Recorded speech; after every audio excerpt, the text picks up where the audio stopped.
All right, what is up? Yo, it's your guy JG in the hizzle, as you would expect, on a Saturday night. Indeed, indeed. I am Jay Tate with the auburnsports.com website. You may know me as Commodore, publisher, hack. I think I was called a dickhead. Oh my gosh. I want to see what that guy called me the other day. I had a guy on email. Yeah, he was mad. I forget what he called me. Is there something bothering you guys? Let's see. So I'm using a new streaming thing, and I had to redo some elements. I'm using a different application to put the show together. And we will be doing some different stuff as we move forward. Okay, so it's not messed up. AU Taxman says looking sharp, and AU Storm 20 says the UI looks sick. Boom, boom, boom. That's what I like to hear. I've got some other cool shit going on too. I got to go ahead and hit start on this. Every time we do a brain drain, people are like, yo, I need to have this in podcast form. And my thing is, like, when we're doing the show, I mean, we're kind of going for 2 or 3 hours, so we're just kind of babbling and talking about whatever.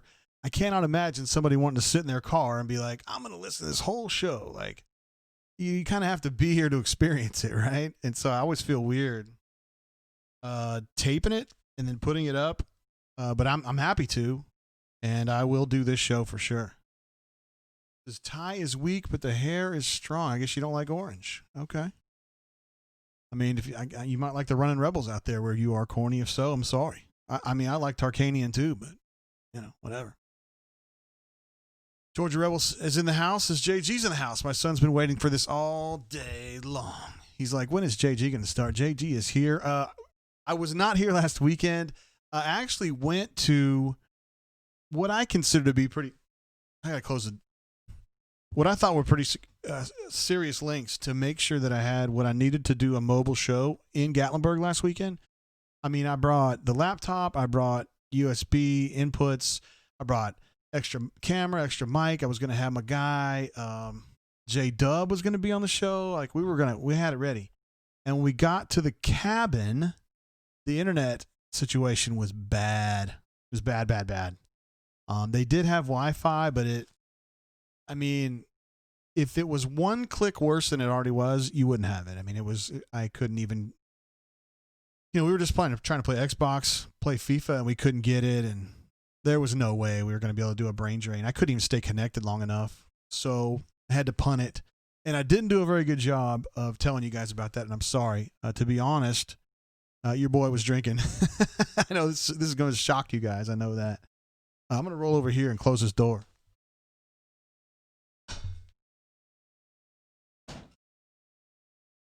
Because I don't want everybody in the house to feel like they have to be part of this. So here we go. I'm going to show you something that's new. We do have an official bourbon tonight, and here we go with our first transition to the bourbon page. Oh, yes. We're going to be drinking the Old Ezra 7-year tonight, which I picked up. We were talking about this on the bunker earlier today, that I picked up at the Grub Mart in Auburn. And you guys think, Grub Mart, who gives a shit? Well, I don't know the dude who runs the Grub Mart in Auburn, but that dude knows his bourbon. He's got himself a little alcohol store there on the side of the gas station, and he's got legitimate stuff, you guys, like for reals. So we're going to have these Old Ezra. When I was there in January, I think it was, I bought 2 bottles. Oh, my word, what a transition. And I drank the other one, but we're going to open this brand new bottle of Old Ezra 7. I did put up a little page here. It's from Luxro Distillery, which is right across the Bluegrass Parkway from the Bardstown Bourbon Company, which we drank last time. We had the Discovery Series 2.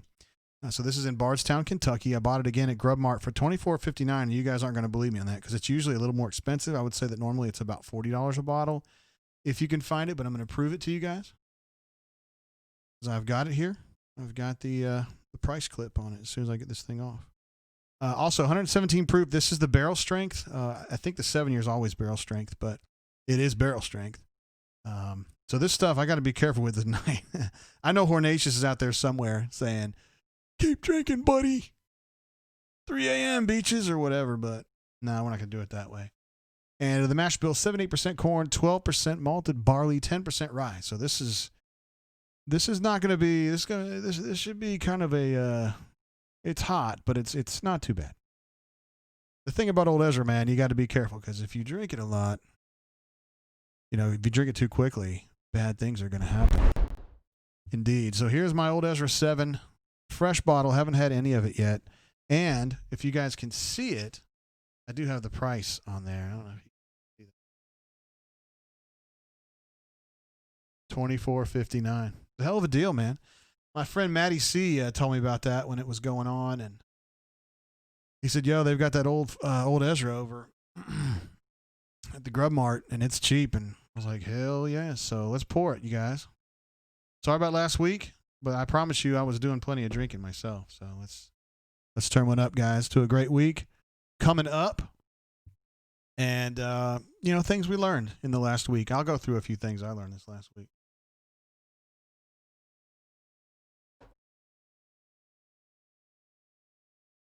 Oh, that's nice. I mean, it's hot, but it's not going to just annihilate me. Yeah, that's good. I'd like to know what you guys are drinking out there. We were, somebody had come to me on the bunker. I'm sorry, I forgot who it was. And said we ought to do a bourbon show, just bourbon stuff on here. Love the Cats says, take a double shot. First super chat of the night. Which I'm hoping updates there on that ticker that's in the bottom right there. Corny was gracious enough to super chat us the last time we were on, doing the brain drain a couple weeks ago. And then Webb Moore, that super chat, well, there it is, popped through. Love the Cats with a super chat. Even have a little thing there. That's awesome. Thank you very much for that, Hornatius, by the way. And then Webb Moore is one of our Rebel Grove guys, and he hooked us up on the G Pit, so that's who that is. Somebody had mentioned on the bunker that we would just do a bourbon show. So we would just totally punt Auburn, and we would all just kind of drink bourbon together and talk about it. And I've been kind of thinking about how we could do that. Maybe ahead of time, we could come up with maybe 3 pours that we could all kind of share together. The thing is, I would rather it be stuff that we don't drink all the time. So, the things that I drink all the time, the things y'all drink all the time, I'm sure if you put it all together, that's like 60 bottles, but we'd have to find something that maybe we don't all drink all the time, and we could kind of talk it out, and see what's going on with that.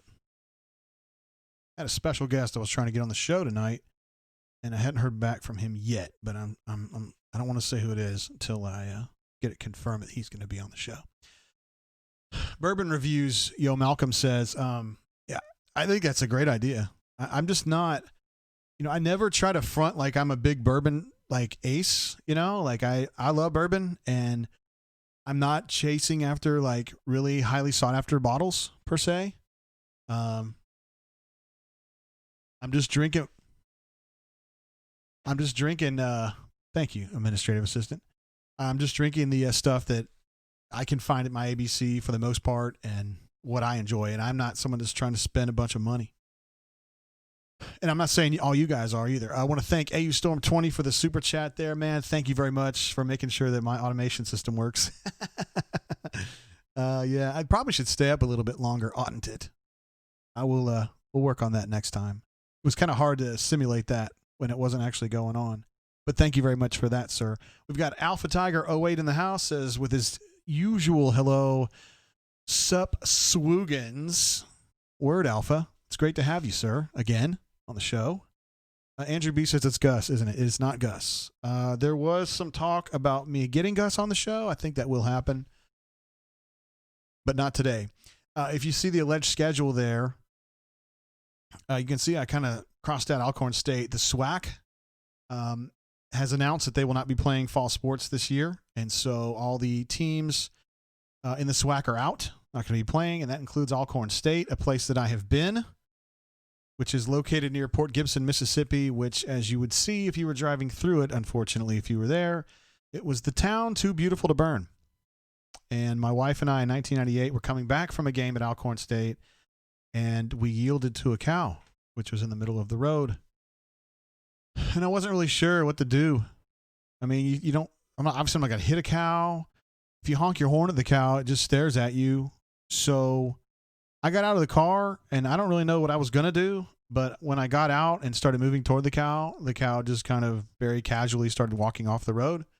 And for me, that's a win. And I didn't have to do anything, and I didn't have to embarrass myself in front of my wife. So, yeah. Pocket Watch noting that the schedule is now officially known as the alleged schedule. Yeah, I changed that a couple weeks ago because, I mean, who the hell knows what's going to happen? But that UNC game is definitely on. The people who are putting that game on in Atlanta definitely think it's on. So that's a good thing. And as you know, I am very, very fired up about football season. I would love to see that.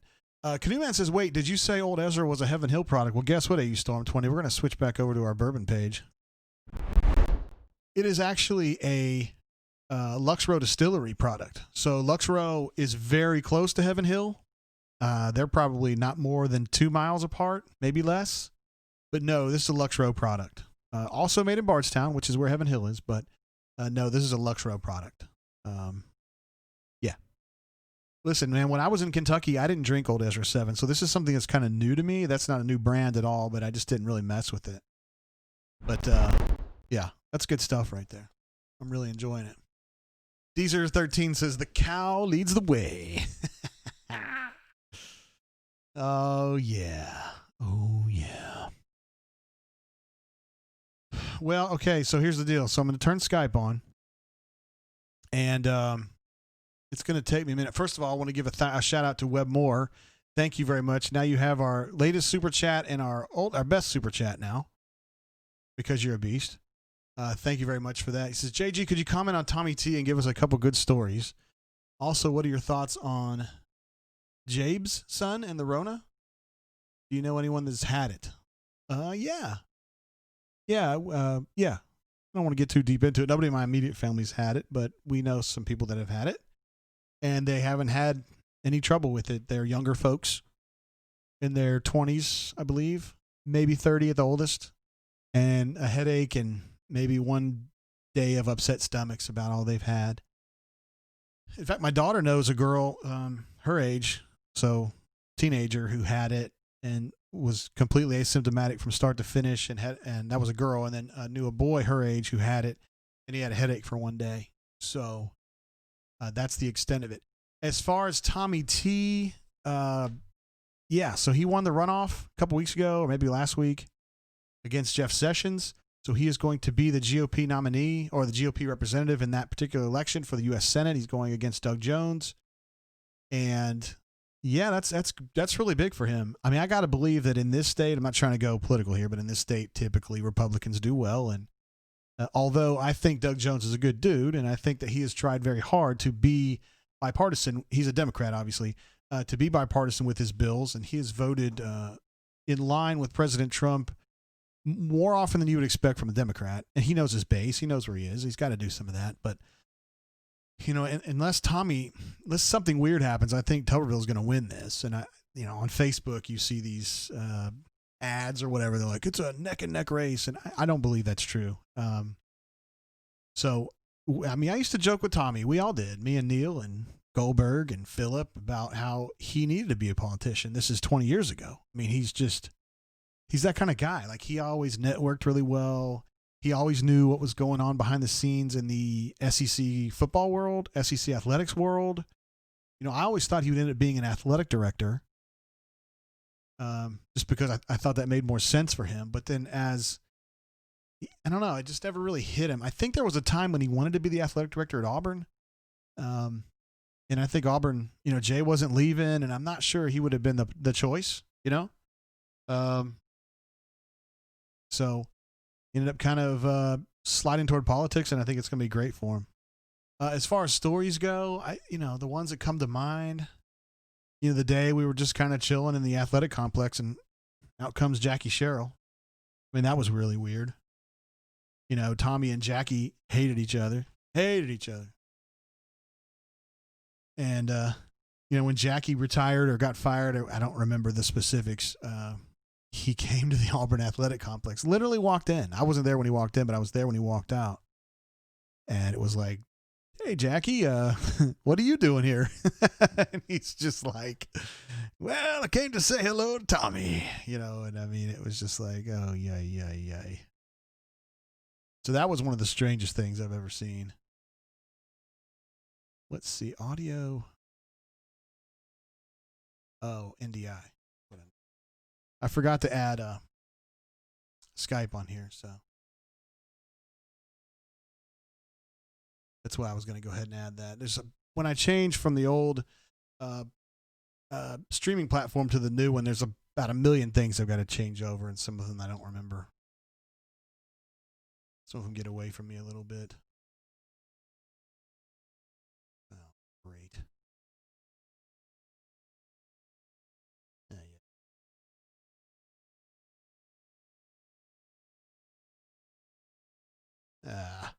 I don't like this very much. Dadgummit. Sorry, guys. I'm not trying to be a pain in the ass here. I just want to make sure we have this calling set up to work.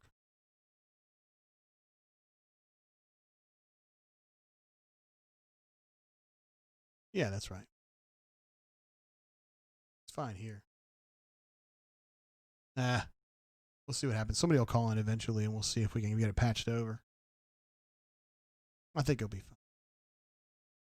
Let's see what else we got going on here. I've missed a bunch of stuff in the chat here. WOSWDE says nothing wrong with Grub Mart. A lot of good times started with a trip there. Absolutely, man. It's very accessible, and again, if you haven't been in there in a while, I think you'd be really surprised by their selection. Whoever's running that store is putting some thought into what they have. Yeah. Georgia Rebel says Ole Miss's best defensive player got arrested yesterday. That's not great. Agreed. Kenny J. C says I play that schedule with no fans. Yeah. I mean, whatever it takes, man. You know what I'm saying. AU Storm 20 says he loves the transitions. Canoe Man says he bought a bottle of old Ezra 7 at Lux Row. It was a decent tour. It seemed like kind of a smaller spot. Heaven Hill is like this huge place, and then you got Lux Row right across the highway there, and it's a lot smaller, but that doesn't mean it's worse, certainly. Revan says, what's everyone else drinking? Let's see what else we got. Cornatius drinking 100 proof Old Forester. What is the 100? Is the 100 proof? Is that Old Fine Whiskey or Prohib style? I get it mixed up. Andrew B says he's had 7 extended family members who have had the Rona. 2 ended up in ICU on vents. Oh, man. No deaths, thankfully. Good. It's great, man. Glad to hear that, Andrew. Georgia Rebel says, how's the bourbon? Yeah, I need to have another sip of this old Ezra 7. It's muy delicioso. Oh, yeah, it's delicious. Let's see. Three-Man says, probably talking about Jackie. Was he castrating a boy? I think that was Rick Trickett that did that. Now, Rick Trickett was working for Jackie at the time, but I think that was Rick Trickett. I don't think that trick would work now. That would be bad. Corey F says Neil has reports on Rebel Grove about that football player that got in trouble. I just hadn't had a chance to slip over there lately. Yeah, Sam Williams. Big time. We'll switch it over. I love these transitions, man. Switch it over to our bourbon of the day. As you guys can see, it's the old Ezra 7 year. I've been drinking that. I just had my second shot. It's hot. Again, 58.5% alcohol. So this is not a soft bourbon that you would give to your girl. This is a real drinker's bourbon here. You better know what you're getting into when you do that. So, yeah. Raven says, remember to hydrate. Thank you, Raven. I have it here, of course. I hadn't had much yet. Delicious. Let's see. Chaz Music says he's drinking classic Dr. Pepper. Wow, that sounds pretty leaded right there, bud. Good for you, man. Call Me Biscuit says new Mac is crystal clear. Yeah, that's what I like to hear, man. It's our second show. Well, technically our third show on the new Mac. We had this is our second brain drain. I think we did the brain drain last time on it, and then we did G pits the other day on this, but it wasn't working the way that I wanted it to. This is a lot closer to what I wanted to have happen. Web M says, JG, I'm going to get you and Neil some of the North Carolina Best Shine. My Rain Man cousin makes amazing moonshine, but other than that, he's a useless human. Hey, man, everybody's got their role, right? Lives in his parents' basement at 47, winter. But if he's making delicious moonshine, it's all okay. Georgia Rebel says, drinking Maker's 46, which is a delicious bourbon. I had some of that not too long ago. I think I had it on the air. Or I may have just had it off the air. I don't remember. I was actually holding a bottle of Maker's 46 from my neighbors that live behind me. But I haven't really felt the need to talk to them ever since then. So I decided to keep the 46 for us, and then I drank it when it hit me. Yeah. My neighbors piss me off. I mean, we share a like an alley, I guess we would call it, between us. And it's just basically a little road where the people come in and park. So nobody ever really hangs out there, but they park their car on their apron, and it directly opposes our driveway, our little apron. So the first day they move in, they pack up their the garage full of shit, and then they can't park in there, and then they have to park on the apron, which means their bumper is like this far in the best days from being in the alley. On the worst days, it's this far into the alley. We don't have a lot of space. So I just decided those people are jerks, and I don't want to talk to them. So, and they don't get any Maker's 46. I just went right down my gullet and down administrative assistant's gullet because I don't have time for that. Raven says, oh, Christian Clemente in the house. How's your back doing, Christian? I know it hurts a lot carrying those turds that you do in the war zones. Christian, of course, is a student at Auburn, an aspiring journalist, and a very, very good player on the war zones. You may know it as Call of Duty. And some of the other reporters, namely Justin Lee of the OA News and Joshua, I was going to say Josh Heupel. Josh Vitale of the Montgomery Advertiser, a lot of times play with Christian, and they're like, dude, we won. And then you look at the screenshot, and it's like Christian had 17 kills, Justin had 3, and Josh had 2. Oh, I mean, you did get the win, technically, but I don't know how much you really contributed to that one. So, anyway. Word. Let's see. Raven, did any bourbon survive the Gatlinburg trip? A little bit. I think we killed about half of it. And I'm going to be honest with you, your boy, I had a tough, I think it was Sunday when Man United played Chelsea in the FA Cup semifinals, and we were trying to stream it. And it was in and out. It got kind of pixelated, but we watched it. And Man United went down 1, went down 2, went down 3, and lost 3-0. And your boy was drinking a little bit because that was an early in the day game. And my friends were like doing other shit. We had a Golden Tee game at this cabin. It was awesome. I really want a Golden Tee game. Turns out if you buy them at retail, it's $4,000. I would have thought $2,000 would have been plenty. But they're $4,000 if you get the one with the bottom and then you get a big TV in front of it. I mean, $4,000? That seems too much, yo. I mean, that's way too much. Some of y'all out there rich, love it, man. If you guys can afford that, do it. I highly recommend it. But I mean, I'd be willing to pay maybe $1,000. But geez Louise, $4,000. So we got about half back, and we absolutely annihilated. Let's see, we killed a Magnus bottle. We killed an Eagle Rare. We killed a Statesman. I was doing work on the Statesman.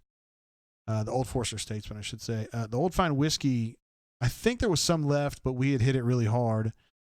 And the one, I was very proud of the guys. One of the girls brought some Jack Daniels, which is Tennessee Swill. You guys know that.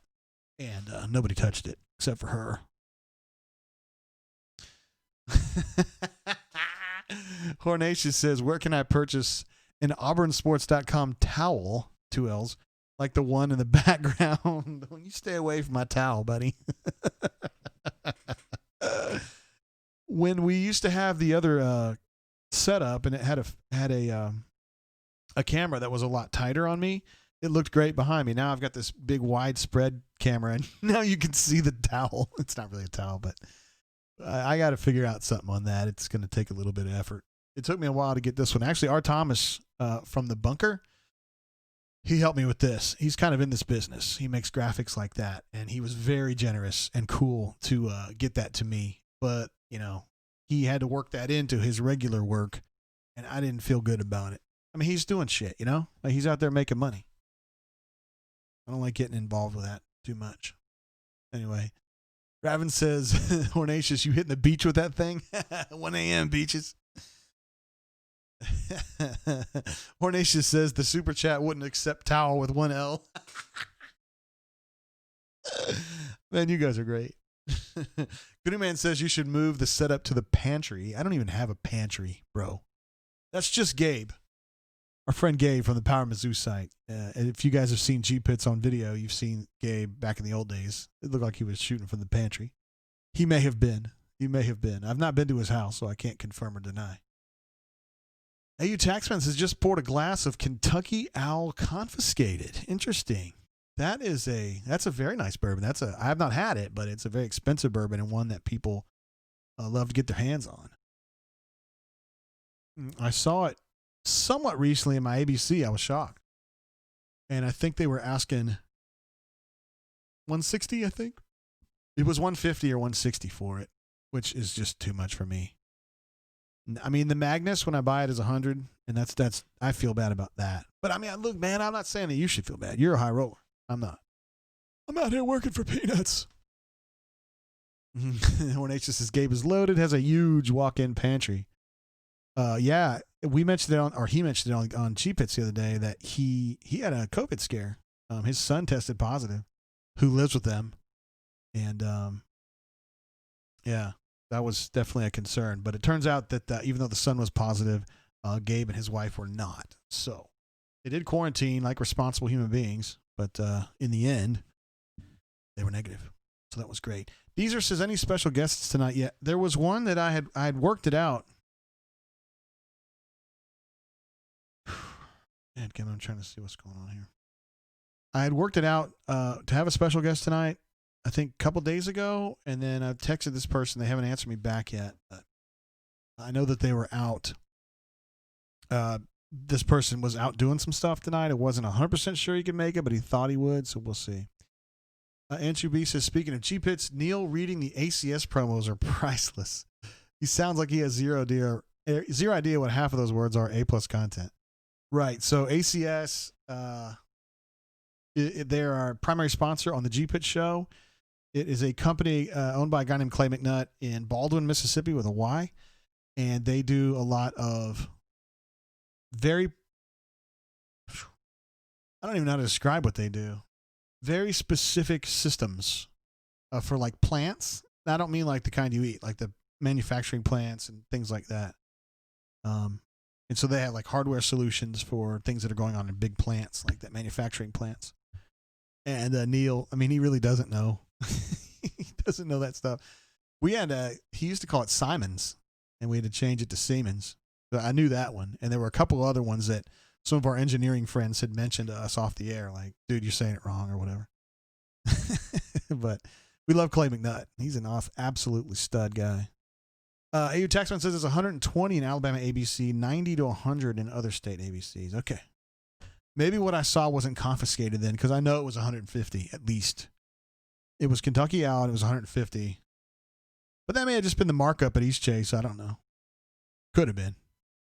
But I'm just not going to buy it at that price. Not my thing.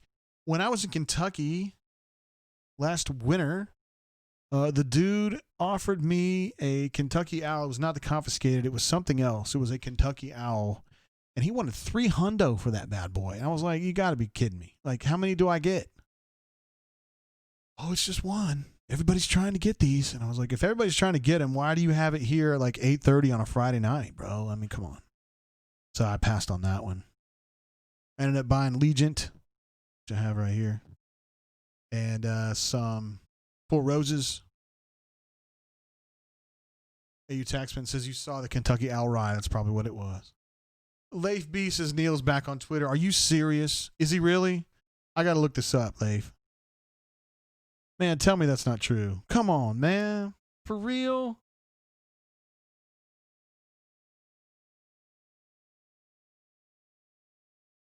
He is. He's already back? Oh, my goodness. That's unbelievable, man. He's back. So he deactivated his account, and now within 2 weeks, he's already reactivated it. My goodness gracious. I really did think he was going to hold out. You know, administrative assistant was like, Neil can't do without Twitter. He'll get it back activated here real quick. I was like, I don't know, man. I don't know, Cordy. I think he'll hold on for a while. What do I know? Whatever. Call Me Biscuit says, when are you getting a brain drain sponsor? I was talking to a cat last year about it, and he runs an app that is on the Apple and I guess the various app stores. And we talked about it a little bit last year, and I was like, I don't know, man, you're still kind of getting your stuff together, and you just got the app out, and you know, let's just wait and see how your app does, and maybe next time we'll talk about it. And I think his app's done well, so maybe this year we'll pick it up, and he'll be our sponsor of the Brain Drain. But we don't have one right now, and it's fine. I mean, I'm just here to babble, get folks on the horn. You know what I'm saying? Yeah.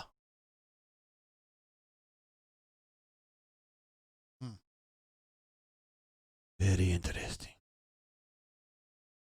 Leif B says Neil had to tweet about an Ole Miss player getting in trouble, and he's back for the Cubs news. AU Taxman says. I mean, you're about right, bro. You're about right on that.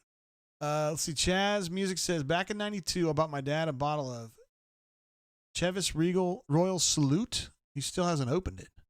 Wow. I'm not a drinker, so I'm not sure if that's a big deal that he hasn't opened it. I mean, longer's better, I guess.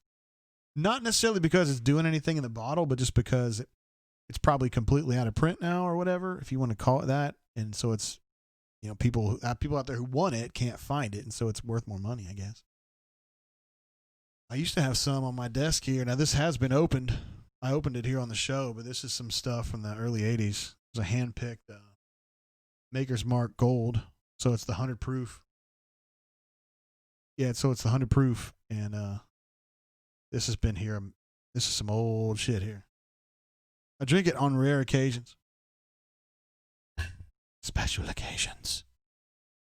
Yes, yes, yes.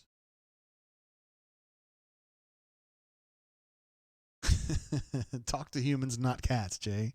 May have a better result. Ay.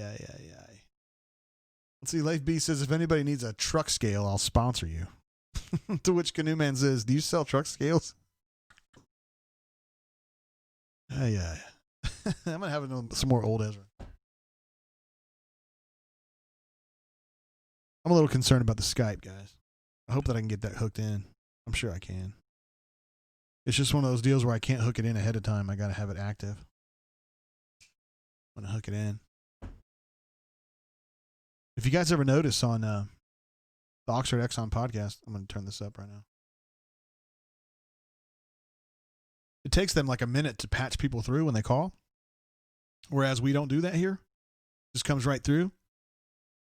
And they, I don't know. They take an extra step that I don't think that they need to take. But when the person calls in tonight, whenever our first caller is, I'm going to have to do that tonight. The one time. Let's see. FML. Gus, Tony Franklin, Scott Leffler. And we were talking, we talked on the Brain Drain a couple weeks ago about Scott Leffler. He's the head coach at Bowling Green. I mean, I enjoyed covering the guy. I did, but I can't believe he's a head coach, man. It just seems like he keeps doing an average job, you know? Ay. FML. I don't even it was like, is that a new one? No, I think he just messed up there. Oh, Leif B says he sells and calibrates scales. I did not know that. I really didn't know that, honestly. I thought I would have known that wasn't what you were doing. Oh well. Let's see what else we got. some things to talk about Auburn's. I mentioned a few things on the bunker yesterday. First of all, the Paycheck Protection Program loan that the Tigers Unlimited Foundation took out when all that was going down in March. They have since returned the money. So you can look at that as they gave the money back, or you can look at that as they paid off their loan, whatever, they zeroed out. So I just thought that was interesting, and I thought it was worth. I had some people message me and say, "Hey, JG, did you know that Tough took out a big loan from the paycheck?" And I was like, I don't hold it against them, but that does tell me that, situation's pretty dire. And as I looked more into it, I found out that they had paid it back. So I just thought it was worth telling you guys what was going on with that. Also, the testing. I did not know this, but they've done a second round of athlete testing. They did the first one when everybody was coming on campus in whenever that was, June, I guess. And they did a second round when everybody came back from the July 4th holiday. So, excuse me. They've done 2 full rounds. I think they're planning to do another full round when the athletes all come back, because they're not all back yet. So I don't think that they have a plan in place. In fact, I'm sure that they don't have a plan in place to continue testing athletes, let's say once a month or whatever. I don't think they're going to do that. They're going to test people on an individual basis if they need it. And calibrates, not celebrates. Yeah, I don't know. So they're going to do a lot of grand scheme testing after this next round, which I reckon is going to go down the first week of August. It's basically just if you're showing symptoms, or you've been in contact with someone who has tested positive. At that point, they would then test you again. But I know some of the schools, I know Alabama, I think Auburn, UAB for sure, are testing all students when they come back to campus. As of this moment, South Alabama is not doing that. So it's just kind of up to each school, I reckon. My daughter goes on the 9th. The days are ticking away, guys. Many of you know my daughter's going to South Alabama. So we're looking forward to getting her out of the house. I mean, we're very happy for her to take on the next stage of her life. If you know what I mean. A Storm 20 says, schools just can't afford to test every game or in rounds. Absolutely. I don't even know if it's, yes, testing is expensive, although it's getting less expensive. But you start getting into a weird place where it's like, well, we're not going to test students, but we are going to test athletes all the time. And that just it just has bad optics, because you're like, well, football players are doing hand-to-hand combat every snap, which is true, but kids on campus are going to be in, confined spaces, walking down, in front of the Haley Center, and there's going to be a ton of people, and they're just going to be in an exposure situation as well. So should they get, hey now, that's what I like to see right there. This is my special guest.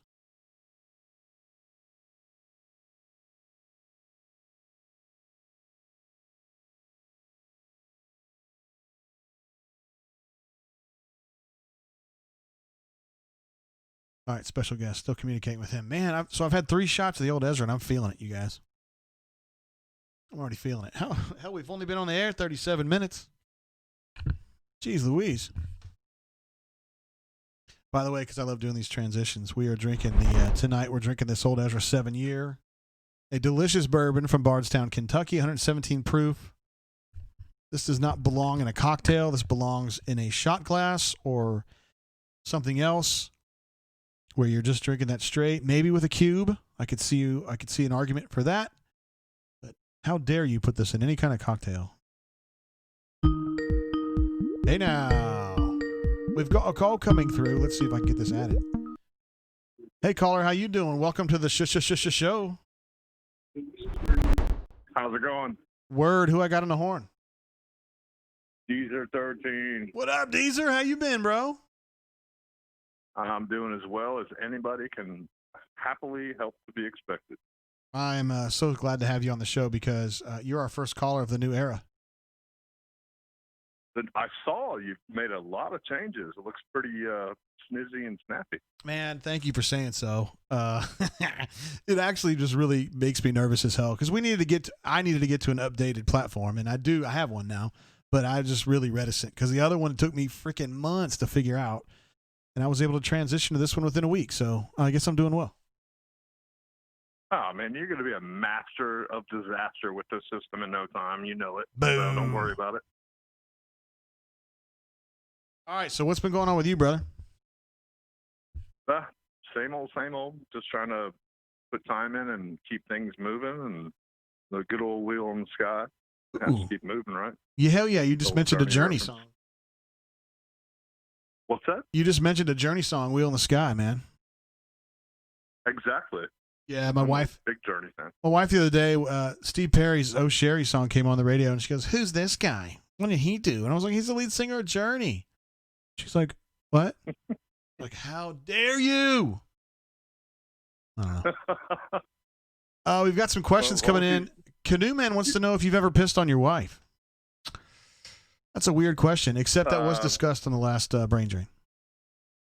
My wife has passed away, but I never actually peed on her. No, not on purpose, unless I did it by accident. I'm sorry. In a shower or something. I'm sorry. I didn't mean to bring that up, brother. I'm sorry about that. No, it's not nothing wrong with that at all. Dang, man. Sorry. I really am. We had a lot of good times, but I don't think we ever got into anything like that. Okay.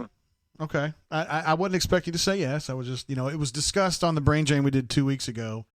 One of our callers called in and asked me when's the last time I had done that, and I was like, I don't think that's ever happened, man. But I'm not trying to judge,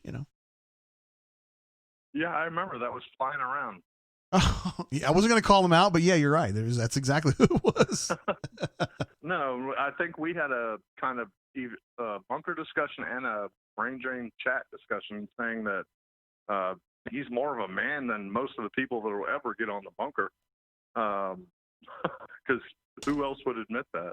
But hey, kudos to him for being a real man and just saying what's up and whatever. Don't be ashamed of who you are.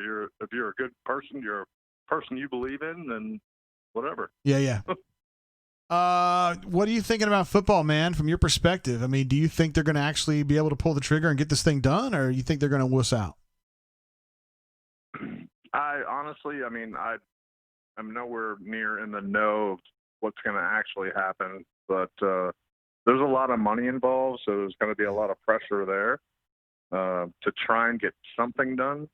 And what that something turns out to be may or may not make anybody happy, but I can't imagine they're going to just dismiss it. There's going to be a lot of fighting and a lot of different things they're going to deal with. You're talking about this isn't the NBA has now gotten restarted inside their little bubble, and they're doing good, but these are paid athletes with a monumental millions and billions of dollars behind them that are pushing that.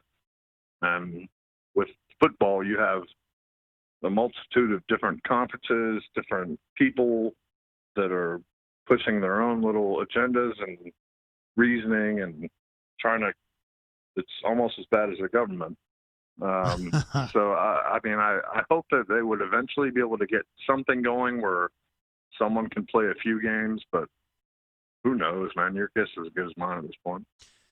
I mean, I don't know. I go back and forth, man. I mean, but I got a friend who coaches out in the on the west coast of the country who's very in tune with all this stuff, and he kind of goes up and down, and I end up following what he thinks because I just know he's so involved in it. But as of this moment right now, he thinks that they're going to be able to play. So I think they'll be able to play. I did speak to Alan Green the other day, and some major conferences absolutely get in and play. They're going to try. They're absolutely going to try. Whether they get a full season in, whether they, whatever they want to call a full season, there's so much money there, and yeah, some of it they want to have fans, but even if that's not even a possibility, which it probably is not right now in the current standing of situation, they're going to have to get something going to have some kind of income coming in for those programs. And you look at what's going on even at Auburn, which we pay close attention to, and the things that are being said from our athletic director, and our universities at the athletic level, they live paycheck to paycheck, season to season. That's how it is, because it's a competition to the utmost. Yeah, it is. And if they don't play, you're going to fall behind. They need to play. The thing is, it's the presidents that are making the choice, and I just think they're going to be hanging out with academics. They're going to say, look at these numbers. There's been a spike in infections and blah, blah, blah. And yet, I looked up Kentucky's numbers. I haven't looked at Alabama's, but I looked at Kentucky's numbers because I have a lot of friends in Kentucky. One human being under the age of 39 has died in the state of Kentucky from COVID. One. And I'm not trying to say anything about Fauci or anything at all. I'm just saying it doesn't affect young people very much at all. It doesn't kill them. And it really doesn't really mess them up very much. So I hope they could at least take that into consideration instead of saying, oh, there's so many cases in Florida and there's so many cases in Texas. I don't know. You know how they are. I mean, they've got a lot of kids under their purview, and they're going to worry about the the optics of it and the legality of it. Will they be on the hook if the kids get sick or whatever? But I really believe they're going to be okay. I really do. Yeah, and I agree with what you're saying. It's also, it's not a professional sport. So the people that are actually going to be going into battle and playing the sport, they are not being paid for it, quote unquote. So you have them, you have their parents, there's everyone else who's concerned with at some point being liable for something going wrong. And yes, I mean, I absolutely hope that something gets done and they can figure it out. I mean, you would think that with the amount of money involved, they would be able to. There's a lot of smart people out there, even if they are a-holes most of the time and think about themselves. They can figure something out to make something work. I hope guess so, we'll man. just have to see. I hope you're right. I think your argument makes sense to me, and I think you and I are on the same team here. So, yeah, they need absolutely. football. We need football. They need football. Those kids, they love playing, and I think they can do it safely. I really, really do. But the thing is, like you look at Michigan State, they have some kids go test positive, and now the whole team's got to be quarantined for 14 days. I mean, you look at Alabama. If they have two key players out in a big game, they're going to cancel their season and claim a national championship. So. Dude, I am here for this. Thank you. Administrative assistant just turned down the AC for me, so I appreciate that. Are you okay? Oh, well, yeah. She's awesome. And I promise never to use the B word in her direction ever. I think that's probably a good choice because she can whoop ass. I've seen her do it. It's my ass that she's whooped. Oh, yeah, she's got karate moves. I actually saw her intentionally injure a player when she was playing field hockey. We need to elaborate on that. She got suspended, so she's officially a dirty player. All right, Deezer, everybody on the chat's just saying how much of a cool dude you are. So apparently you're a very popular poster. I mean, I knew that, but everybody thinks the same thing. So just want to tell you. I definitely appreciate it. I try to be myself, and that's all we can do. And I enjoy my bunkerites probably as much as anybody. And it's my pleasure to be a part of everything. The AuburnSports.com, the Brain Drain. We love everything you put out, and just keep doing what you guys are doing. Much appreciated. All right, Deezer. I appreciate you calling in, bro. You be good out there. Absolutely. You have a great rest of your evening. See you, man. All right, bye. Bye-bye. There he goes, Deezer. I think our caller's working too. I'm really glad to hear that. But Deezer, the man. I wouldn't call him a myth. I mean, he just called in, There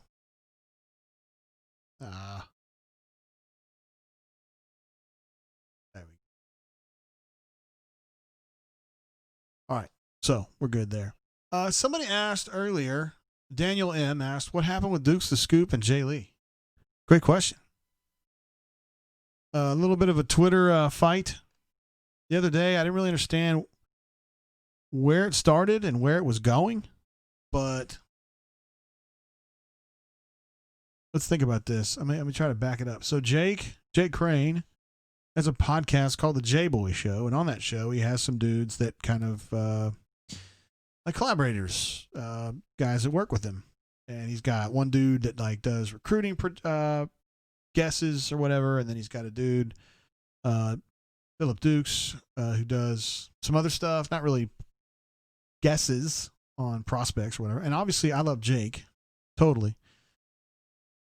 And I talked to him. Oh, let me back up. Sorry, I'm getting ahead of myself. So Jay Lee, they love to say that they get all their predictions right, which is kind of true, but they wait until the last minute, and sometimes they change them at the last minute or whatever. And I'm not ragging. It's hard. It's an imperfect thing. I mean, you're trying to guess what a 16 or 17-year-old kid's going to do. It's dicey. It's dicey. So I think there was some animosity about that.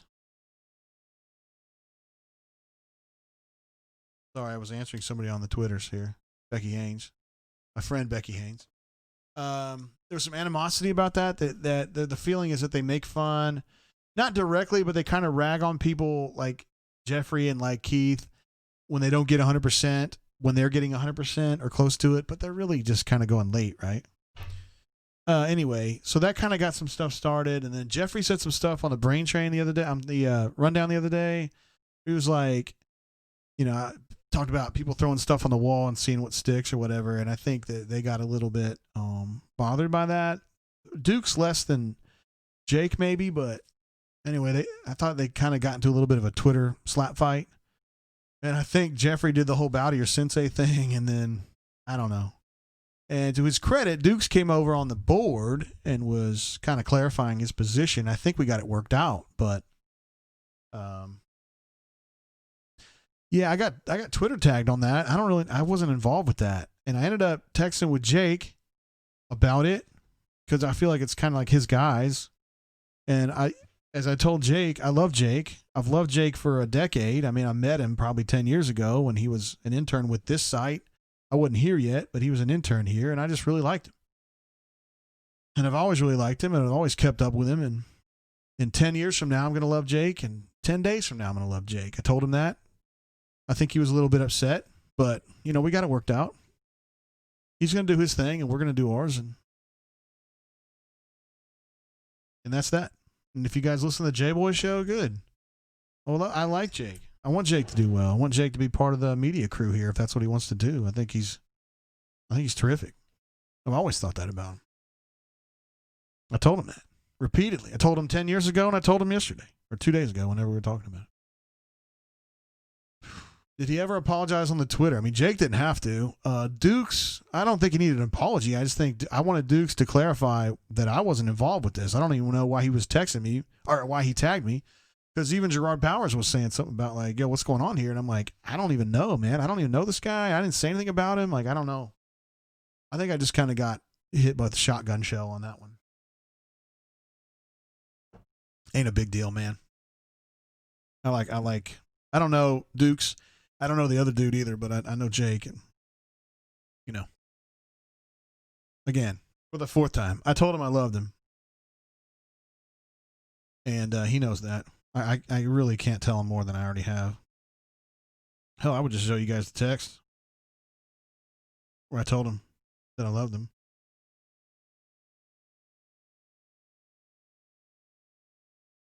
Yeah, I better not. It's just private. But I did tell him I love him. Alpha Tiger says, free Keller dog.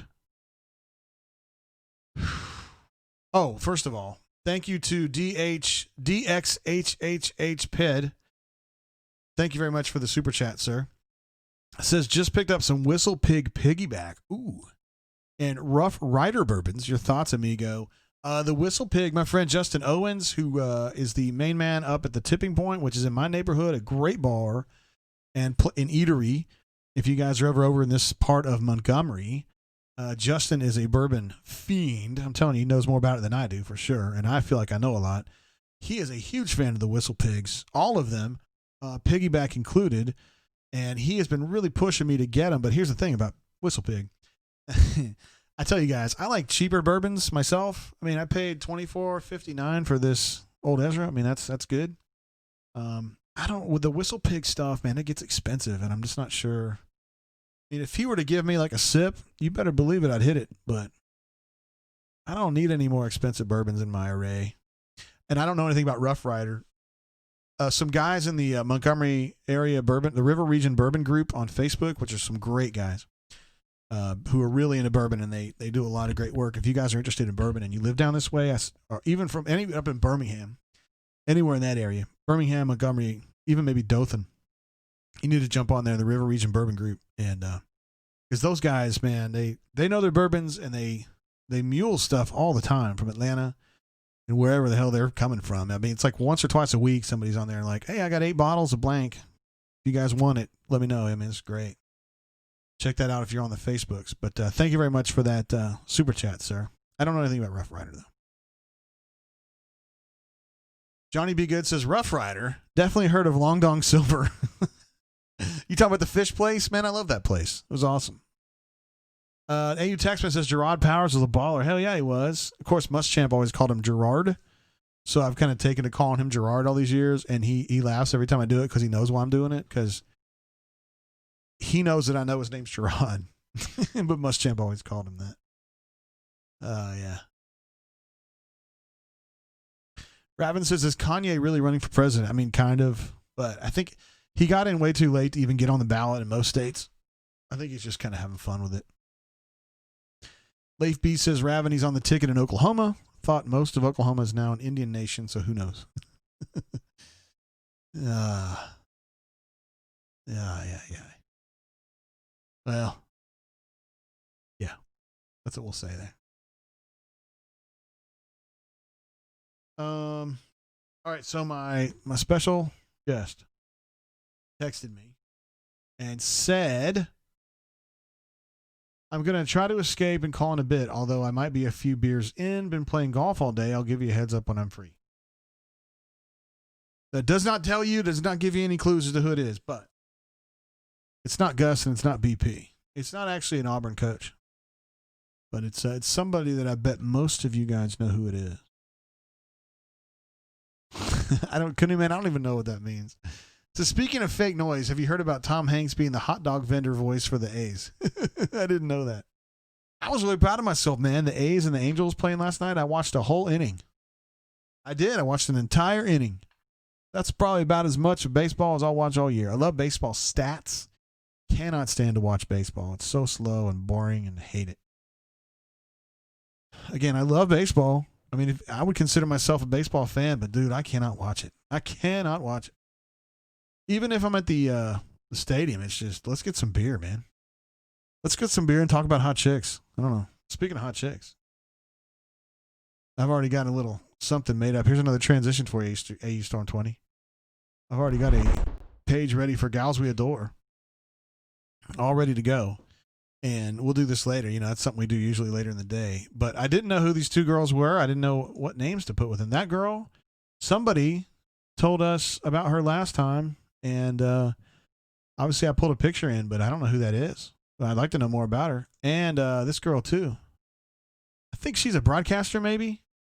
I don't know. She's lovely as well. You guys came up with some really good ones. So we also have that to get to later in the night. Look at that transition. Isn't it beautiful? Let's see. Love the Cats. Hornacia says, tell the story of administrative assistant fucking up another player. Okay, I'd be glad to. This is actually how I met Courtney. So I was at Transylvania University, and they have like a little newspaper. I mean, it's not really a newspaper, but that's how. That's, small school, whatever. They do a little newsletter, I guess. And there was a story that came out that this girl on the field hockey team had gotten suspended for injuring, for physical play. And so I kind of looked into it, and she had gotten suspended for intentionally injuring a girl at Berea College. And yeah, I mean, I kind of met her there, talking to her about it. And then I knew right away that I was interested in her. I mean, it wasn't like love at first sight per se, but I was intrigued at first sight. I'm not saying she was intrigued with me, but I was intrigued. I was actually chasing down this other girl. So this was my sophomore year in college. I was working on this other girl named Melissa, and it was going to be a long play for me because you guys know I'm pretty ugly, and I got cross eyes, and I look like Shrek. And at the time, I was fat. I mean, I'm still fat, but I mean, I was really fat. I wasn't that fat yet, really. I was probably about my size now, but it was going to be a long play, guys. I'm going to tell you, I had like a 10% shot at that one, but I was playing it. I was doing what I could do. Long play, engender trust, show the best parts, be thoughtful. You guys know that. You guys know those of you who are not particularly good looking, you know what I'm talking about. So I was in the middle of doing this long play, and that's when I met administrative assistant involved with the physical harm. And then when I started talking to her, I was interested right away. And then I asked if I could start practicing with the field hockey team, which I did. They needed another goalie because they only had one, and she was shitty. And so I actually was a practice goalie, and that was kind of how I worked my way in because she played defense right in front of the goalie, and so I was the goalie, so I was staring at her ass all the time. I mean, you do what you got to do. So, but long story short, this girl was talking shit at a administrative assistant and a few other girls. Courtney had a girl on her team named Muffet, believe it or not, Muffet. And Muffet was getting shit talked to her as well. Now, Muffet was pretty tough, but Muffet was talking back in a way that I think Courtney got Courtney really fired up. And then when this girl from Berea came in to try to score a goal, administrative assistant, field hockey sticks, so they're like a ice hockey stick, except they have a nub on the end. They're not long like a field hockey, like a hockey stick, ice hockey stick. They just have a nub. And so she knows that, and she took that nub right on that girl's ankle. You know what I mean? Like right on the ball of the ankle, and she like shattered it. And the girl was down, and she was out, and the season was over, and it was all Courtney's fault. And so that's kind of where we started. She still has the stick, and she's threatened to get it out a few times. I've not actually been hit by it. Probably deserved it a couple times. So yeah, we met with her being violent. I'd seen her do that a few times. Pocket Watch says Muffet sounds like a trancy name. Muffet. I liked Muffet. Muffet was from the Midwest, and she was one hell of a field hockey player. Great athlete, probably a triathlete at some point in her life. Not my kind of girl per se, but she was fun to have on the field hockey team. She's a lot of fun. AU Storm 20 says, I just blanked out. I have no clue what we're talking about. Talk about my wife, man. Administrative assistant getting suspended 3 games for intentionally injuring another player, an opponent. Raven says she shattered a ball. No, she shattered the girl's ankle. She pretended like she was going at the ball, but she really wasn't. She was going at the girl's ankle. So she turned her stick around, and it has like a nub on it. God dang it. I got to show y'all a picture of this because you guys probably don't know what field hockey is. I mean, they don't have it down here.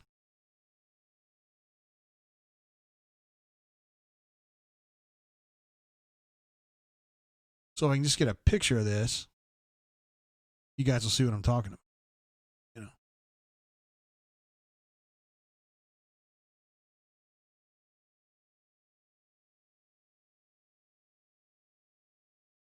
know. All right. Almost got it, guys. Almost got it. I could probably do this faster if I was an expert. But I'm not yet. Working on it.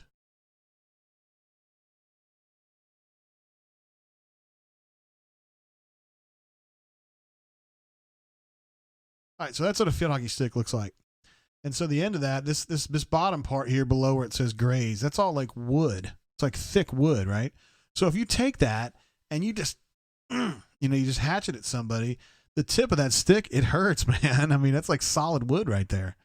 And I mean, she hit that girl right on the ankle and just kaboom. Like, that's it. Girl wasn't walking for like 2 months. So there you go. That's the story. Yeah, Hornatius goes, we know what they look like. Kiss my ass. I doubt you do. Stupep says getting hit with a field hockey stick would hurt like hell. I think it would too. Also, Stupep, thank you very much for your super chat, sir, which I think is like your 60th consecutive show with a super chat. Thank you. Says, played golf today. Got caught in a hell of a storm. Lightning was so bad I felt it in my teeth fillings. Damn, that's a serious situation there. So here's some money to celebrate me not dying. I am so glad you're not dead, Stupep. I wonder if I think you live over in Montgomery, don't you? Because I saw some lightning and thunder today that was pretty terrifying. I know who this is. This is our special guest caller. Hello, caller. How are you doing? Welcome to the show. Jay, what's going on, man? Word, is this who I think it is?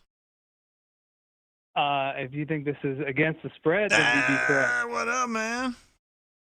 What's going on, man? Doing all right tonight? Hey, you're not the special guest caller, but we're glad to have you. Yeah, I hope I didn't break any hearts with that one. I'm trying to live up to the hype of non-special guests. By the way, me and Locked On got a W this afternoon. Today you did? Mm-hmm. Man, yeah, he's been racking them up, it sounds like. Is it him or Double D said that they got like 3 or 4 wins in the past week? Yeah, I think Double D's is full of shit sometimes, though. I think he overstates it. Calling him out. But you didn't hear it from me, brother. Yeah, I'm in a drought, man. Yeah, for those of you listening on the internet or whatever, I play Warzone with Against the Spread, so we're kind of like war buddies. Yeah, that's right. We spilled a lot of blood together, mostly mine, but a lot of virtual blood. Some other people too. So I wanted to call and give you props for. There was a good thread about Tears for Fears. Yeah. This past week, I think. Okay. This week or last week, whatever it was. And your story about the vocals being recorded in the bathroom. I was right, wasn't I? Yeah, I looked that up. That's good. I love stuff like that, man. I love like behind the scenes music stories. That's good stuff right there. You know, I always thought that I think I could be a guest DJ like on an 80s station because I got tons of shit like that in my head that I just like a nerd about and read about and stuff. Yeah. Give me a quick like weather read real quick in your DJ voice. Let's hear it. In my DJ voice? Yeah, like your radio DJ voice. Today's weather coming into you live from Montgomery. It's going to be partly cloudy out there, high in 88. And, man, it's going to be a scorcher out there. If you're out on the fields, be sure and get that water down your throat. And be careful out there. Watch out for that sun. 99.2 DJX. Perfect. Yeah. That was a little too natural, man. That was great. Yeah, I can do that, man. I can do that. All right, so I want to throw a question at you. Hypothetical. So DJ Williams does not step out of bounds in Baton Rouge. Does Auburn win that game? And then does LSU go on to win the national title still? Yeah, I think LSU goes ahead and wins that game, but, you know, I still don't understand why he went out of bounds. He wasn't even challenged, man. He was like anticipating contact. Yeah. I think he was like looking up at the video screen, trying to see where he was at, and lost track of where he was in the field. That's probably what it was. Something like that. Yeah. But it drove Gus crazy, though. I thought about that a lot. I mean, for real, that one play, because, I mean, we weren't doing anything on offense, and that was just one pop long run that he had. That would have been awesome. But you think about the legacy that Bo Nix would have been making for himself freshman year, go on the road and break the streak in Baton Rouge, which I'm convinced that Auburn is never going to win another football game in Baton Rouge it's been a long time. As football is being played. What, is 99 the last time? Going to doing that. What's that? Is 99 the last win in Baton Rouge? Yeah, that's the last time we won there. God bless. Dude, I had just started here. God dang. Yeah. Yeah, that was before I even started at Auburn. So it's not, as far as I'm concerned, it's not possible to win there. I just write it off every time we're in Baton Rouge. But I mean, yeah, that would have been to break that streak, goes on to beat Bama. Florida was just a tough one. But man, I think like, seems like a lot of the hype that Bo's getting, has been I feel like this would have been an off season where if it was a normal summer, probably would have been getting a lot more attention. But yeah, that win would have cemented him too, I think, in like the next echelon of QBs. But just curious to hear your thoughts on Kellen Mond as well, because for me, like I watch Game Day, you know, on Saturday mornings, and sure. I every week they're like talking about how he's the key to the game and how he's this like unstoppable force, and I think that dude is trash. But I wanted to get your take on that too, and see opinion. Where you think Bo fits in terms of returning QBs. I'm closer to where you are on Kellen Mond. Now, the thing is, I got to be careful because that was Gus's number one guy that year. So whatever Jimbo saw in that guy, Gus saw it too. But to me, he's just so average, and they keep pimping him because he's like experienced, you know. but I don't see a lot from him. He just seems to be a very average quarterback to me, you know? Yeah. So, and then as far as Bo goes, I think Bo, the thing that intrigues me most about Bo is just the quickness that he got up to speed this past season. Like, he was kind of screwing up, particularly the first half of the season, like exiting the pocket too early and then exiting wide instead of stepping up. Yeah. But as the season went on, like, he fixed that shit. And in the Alabama game, dude, he was like Houdini. Like, he was doing a great job. So, to me, I thought it was a great freshman year. It would have been epic if he had beaten LSU, though. I tell you what, there was in the fourth quarter against Oregon, there was obviously he had that fourth down run where he like dove head first and picked up the first down, which was like the gutsy kind of play you like to see. And then on that last drive we had, remember we're in the huddle and I see him kneeling down and he's counting the players in the huddle because I think we had some late subs or something like that. And it just, when do you see a freshman do stuff like that? You know what I mean? Like, whether or not, you know, he missed some couple reads, he, you know, sailed some balls, like accuracy is a little bit of an issue. You can sell the pocket early, but he's got that like QB makeup, the kind of, you know, yeah, I know. The stuff that people talk about that you can't teach really. I feel like he's got that. So if he can put it together, man, I'm pretty pumped. I think like next year is the year that I kind of have circled, which would be really nice if we had Seth Williams for one more year after this, but I don't think that's going to happen. But we're going to see some of these young freshmen wideouts step up and be ready to go for next year. But I think next year's squad is going to be really good. This year is just kind of we'll see. But I'm pumped to see Bo take that next step, man. I think he's going to be good, man. I mean, I'm not the world's biggest Bo fan, but yeah, I think he's good. I think he's worth the investment of let's give him a bunch of snaps, and I know he's going to screw some stuff up, but let's just stick with him. I still would have taken him out of the Florida game. I told Gus that. He disagreed with me, obviously, but I understand why they're sticking with him. What's the latest on Gatewood, by the way? Did he get a waiver? I don't know. I haven't been paying attention. I should, I guess. Because he's on the schedule, you know. We'd be playing Gatewood this year. Yeah, I don't think they're real worried about it. I don't know. I'm saying. That's, to me, that's a game where it's like he's gonna have the game of his life. If I mean that tends to happen with Auburn making, you know, mediocre QBs look like they're Heisman winners. But that's, to me, it's like that's the Joey Gatewood revenge tour. Like, that's gonna be a fun game to watch. I'm kind of hoping he doesn't get the waiver just for that reason. I don't think he's angry. And in fact, I'm almost positive he's not angry, unless he's changed since he went to Kentucky. Because I talked to him right as he was leaving Auburn, and he was not angry. Yeah. He kind of understood the situation, you know. So, you know, I mean, the fact that he was from Florida and he couldn't even get a series when Bo was struggling that bad. Like, I'm not saying you should have pulled him, but I mean, fair. Like, one series, like, could have gotten the game at some point somehow. Well, that was kind of a disrespect, I think. So I wouldn't blame him for being a little angry, but I'm with you on that. Good for him for being a bigger man. I'm with you on that.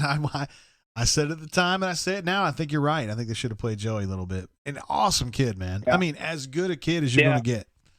Love Joey. I'm rooting for him for sure. Yeah. It's easy for me, but it's because I went to school at Kentucky. All right, man. Well, I'm going to let you get back to it. Good chatting with you, as always, and I'll see you on the battlefield here shortly. All right, bro. See you, man. All right. Bye-bye. Yeah. There he goes. Against the spread.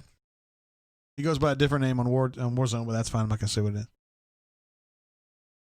Leif B says Gatewood will be second team with the UK Wildcats this year. Yeah. So Pocket Watch says he's good to go in 2020, which I'm happy about. I mean, just for the kid. I love Joey Gatewood. He's funny and he's cool and he's chill and he doesn't talk shit and he's just good people, man. I don't know how good of a football player he is, but he's a tremendous human being. I think a lot of him. And I'm bummed out, just as somebody who writes about Auburn football, I'm bummed out that he's not going to be there.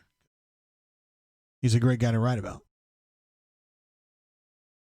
Raven says, does Gus think pulling Bo in a way makes him look wrong? I don't.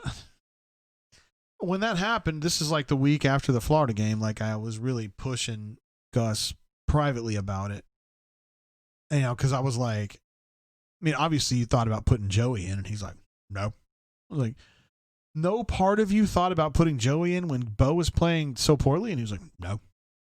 It's a tough environment.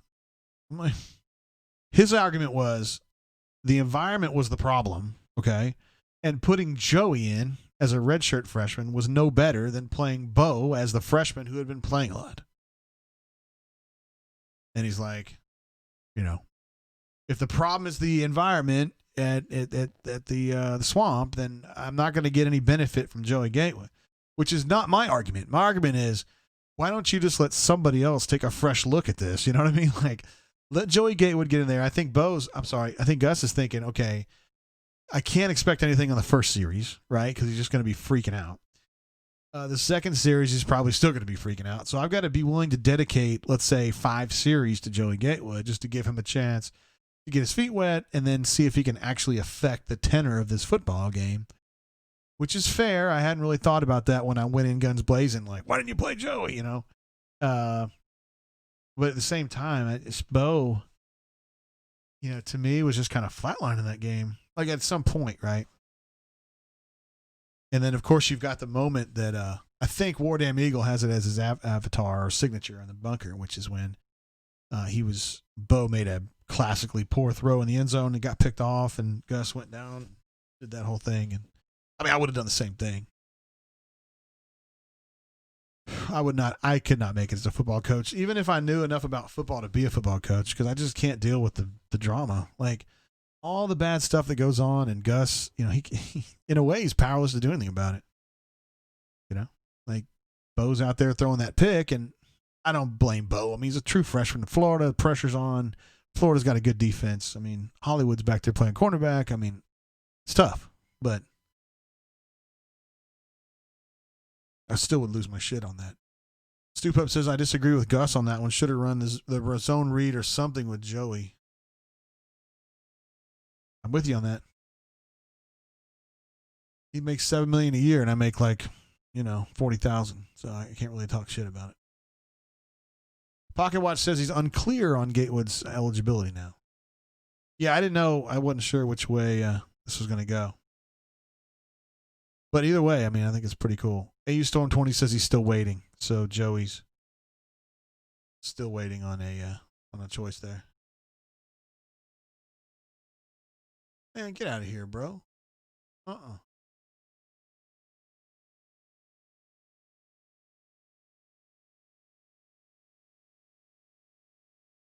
So people commenting on the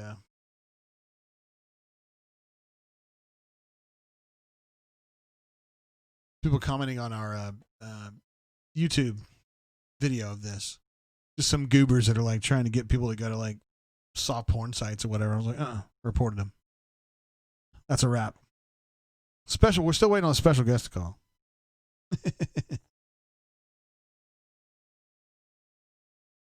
Kenny Man says JGT for next head coach. The fourth quarter will be spent looking at pictures of Jill Arrington with the team during timeouts. Be like, guys, how hot is this chick? Okay. And if you guys win this game, like, she's yours. Not her, but somebody like her. Stoop Up says Gus has actually called a good game. Talking at the Florida game.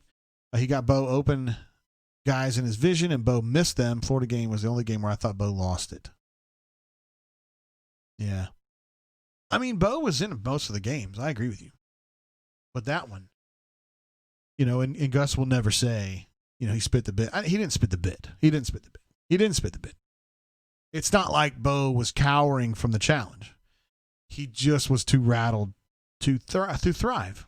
And he's a freshman in the Swamp against a pretty good Florida team. I'm not hating. I'm not even being mildly critical of Bo in that situation. I still think they should have given Joey a chance. I'm drinking up to that. I believe that for the rest of my life. Alpha Tiger, that's not very nice. He says, has Bo subscribed to Proactive yet?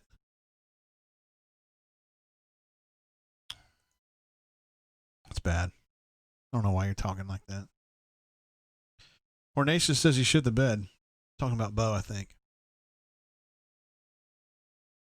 Now, Ravin makes a good point, too. Says he couldn't get rid of the ball at Florida. Spent a lot of time running for his life. Yeah, Jonathan Grenard was a problem. They knew he was going to be a problem, and he was a problem. So that definitely contributed. There's no doubt about that.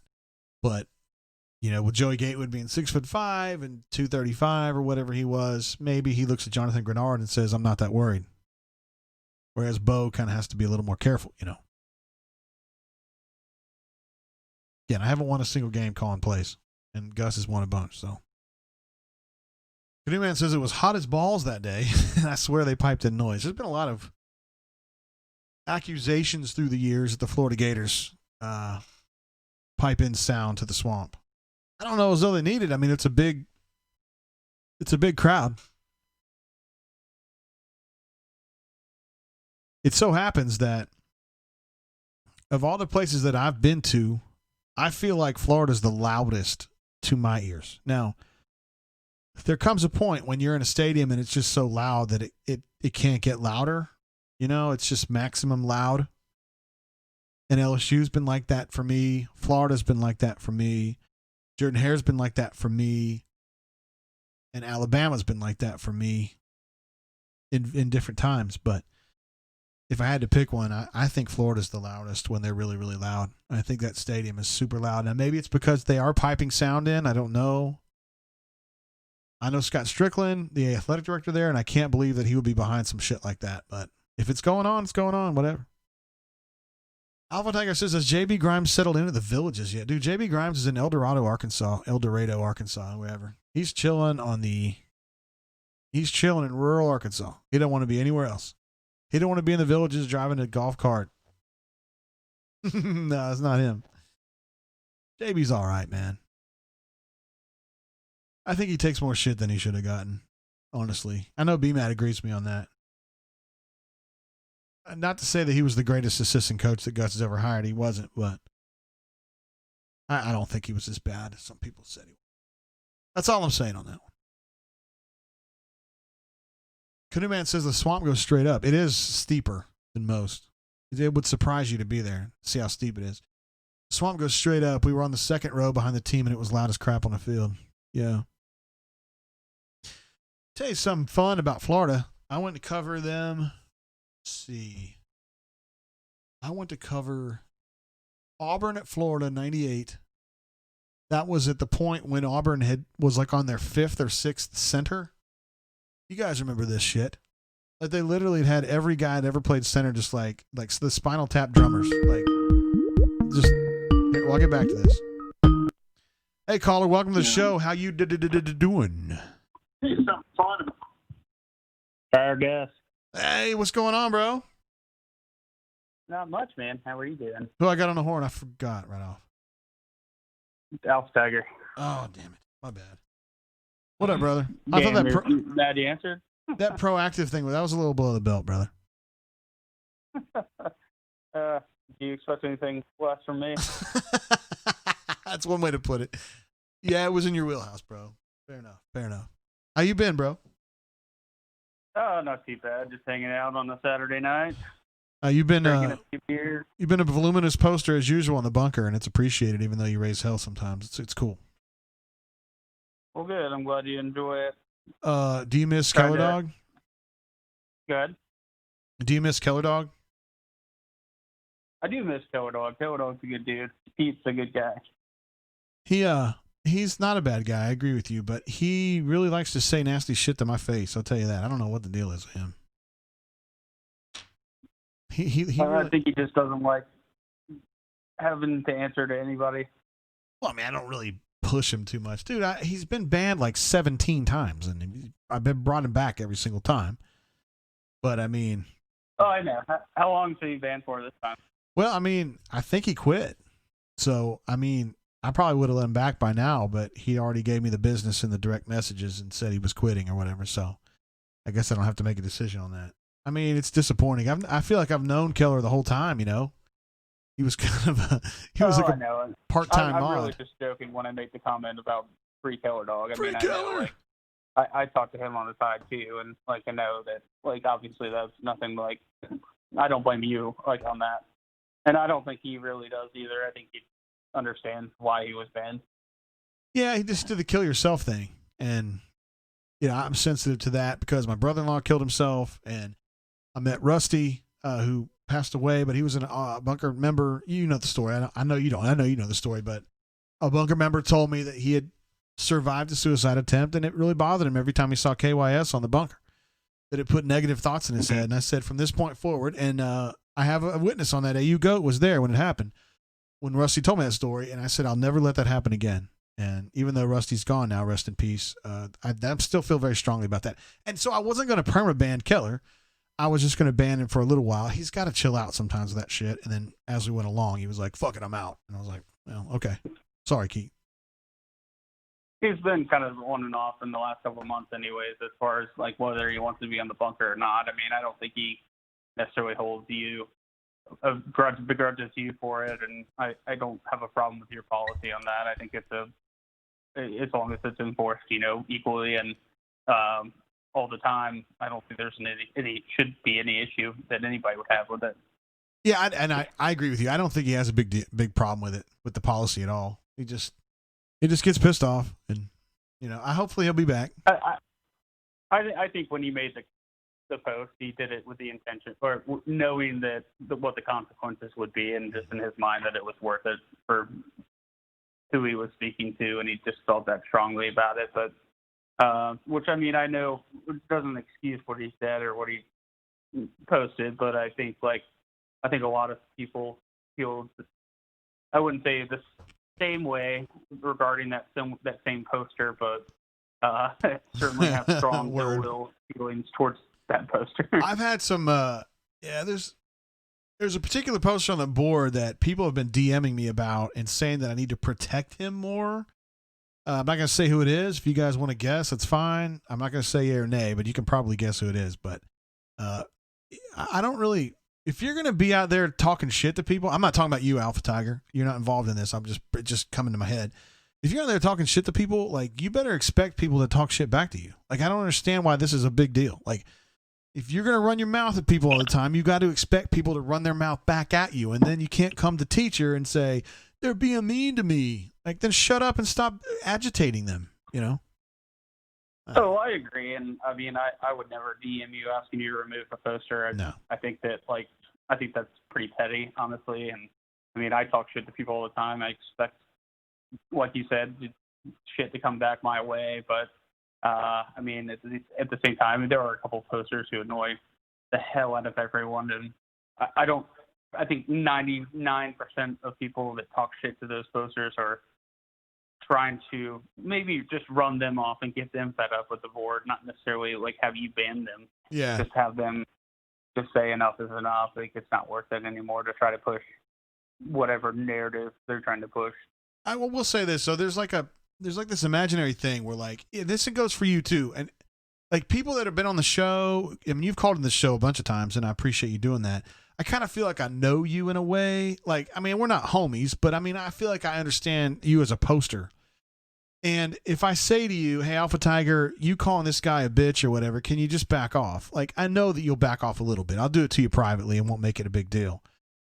The people that I feel like I know from the bunker, I wish you guys would chill. Not you, but I wish the people who I know on the bunker would chill out when I ask you to chill out. And there's some of them that won't do it, and I don't understand why. Drives me crazy. Right, and you do take it to private message. I mean, I remember I ran one of your posters off in like November, I think. And you sent me a message that, asking me to kind of like calm down, like, over it. And I did. And, we moved on. Obviously that particular poster wasn't, I guess he had bit off more than he could chew and decided to go a different way. If he may be on a different handle now, I have no idea. But I mean, like you said, like when you asked me to, hey, ease up a little bit, and I have no problem in doing so. I definitely probably pushed the line a few times, and I post some stuff that I half expected sometimes to get either removed or get me banned, and sometimes you do, sometimes you don't, and like I think it does have to do with you, like you said, having called in, you have a better understanding of like my intent behind things and my, I guess, motivation or whatever. Yeah, I know you're out there to raise hell a little bit, but you're, as I would just refer to you, you're a proper criminal. I feel like you're a fair criminal. You know what I mean? Like, you're not just trying to be an asshole for asshole's sake, and when it gets too far, you'll stop. It's appreciated. We just got a few that go too far. And Keller Dog's one of them. Although I love Pete, he's good dude. But god dang, man! I mean, 17 bands, man. Come on. Oh, that's nothing. Oh well. I think I've only got like 4, so I got a little catching up to do. Yeah, to you get, got months my ahead of you, Keller brother. Hey, you got anything you want to chat about other than that, or anything you want to ask me? I'm here for you, brother. Oh, I mean, I guess you've been talking a little bit about the season, and obviously hoping things play out. I mean, obviously nobody knows, and it's really even stupid, I would say, to speculate at this point. But I mean, do you think that the long-term effects of this?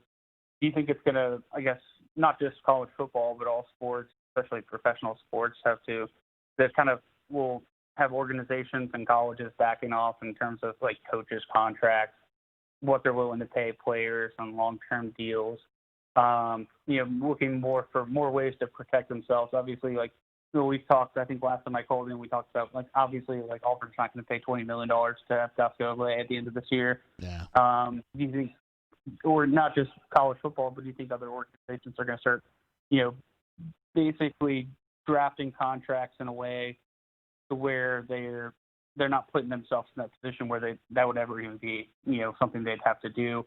Obviously, like, just at some point, let a coach walk away or let a player walk away as opposed to, giving them a contract with a massive buyout.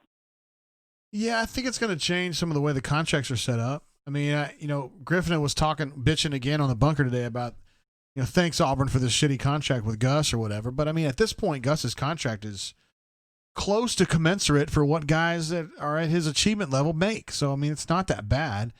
And Bubby was saying that she thought the problem was really the length of the contract. It's not the value, the monetary value of it.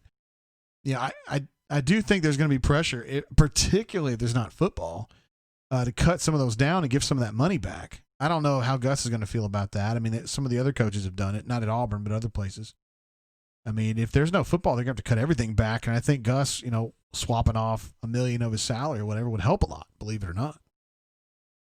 And I actually think, I'm not a very pro-Gus guy, right. But I do think that, Obviously. Overall, he's a pretty decent person, and I do think that would be something that he'd be willing to do. I don't think he'd put up much of a fight with, honestly. I just think in a more general sense, we've been talking for years about how outrageous some of these coaches, how lucrative some of these coaches' contracts are getting.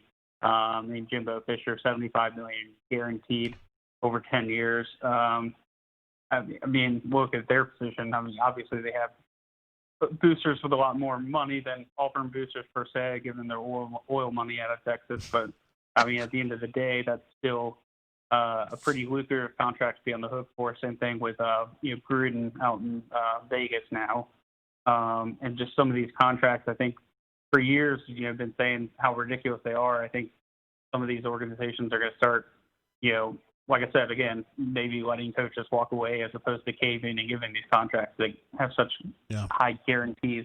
Like you said, the value itself, like the annual pay itself, isn't that far off. It's the duration and the overall guaranteed money when, performance is not any sort of, I guess, has no bearing on the amount of money these coaches are getting paid. I think they need a correction, and this might be the way to do it. I don't know. I mean, if Gus were to give some money back like some of these coaches do, I mean, it'd be a 1-year thing, right? Or maybe they would revisit it a year from now, but I think this is going to be okay a year from now. Maybe I'm expecting a miracle. I don't know, but I think it'll be okay. I think it's going to be okay after the election, but I don't know about that, but I do think they'll figure out vaccinations and they'll get a way to get people through this. I mean, whether it's treatments or vaccinations. Hell, the treatments are doing great right now. I mean, our death rate is just down. So, I mean, there's a lot of great news coming out for that. That's why I think it's mostly just speculation at this point. Now that death rate's dropping, all people want to talk about the number of cases, and people aren't dying. People are, like you said earlier, not even really showing a whole lot of symptoms if they're below a certain age, which all college football players are. Yeah. Then it just seems. It just seems like it's an issue that should be like.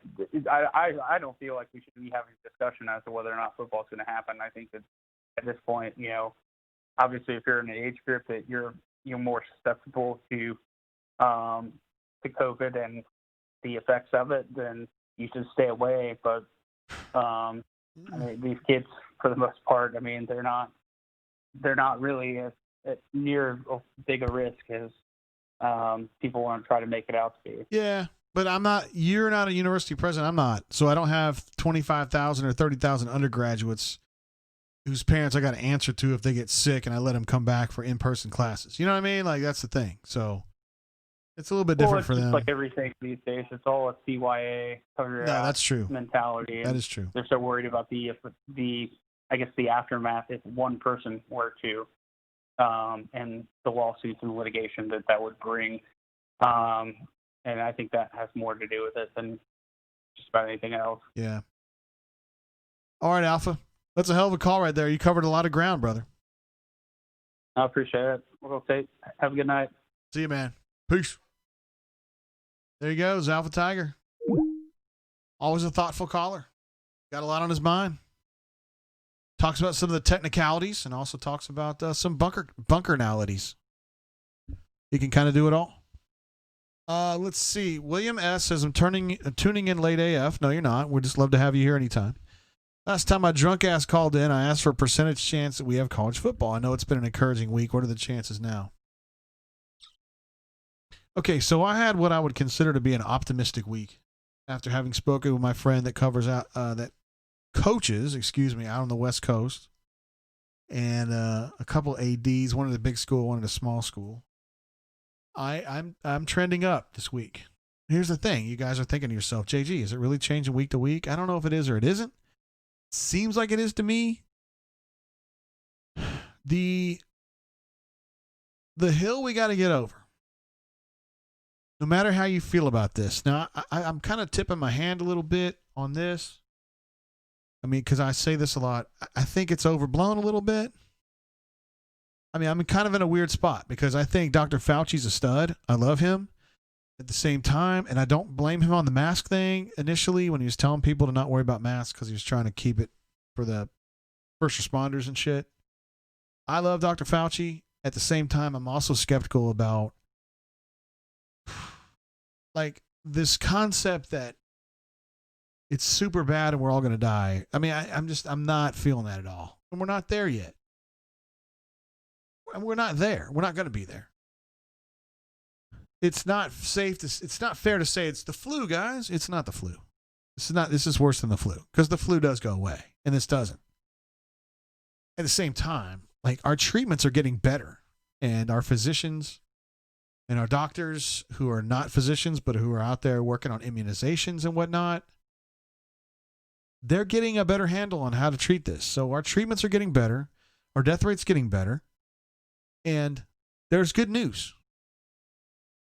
We have very smart people, good people, great technology, lots of money, and we're doing a really good job by this.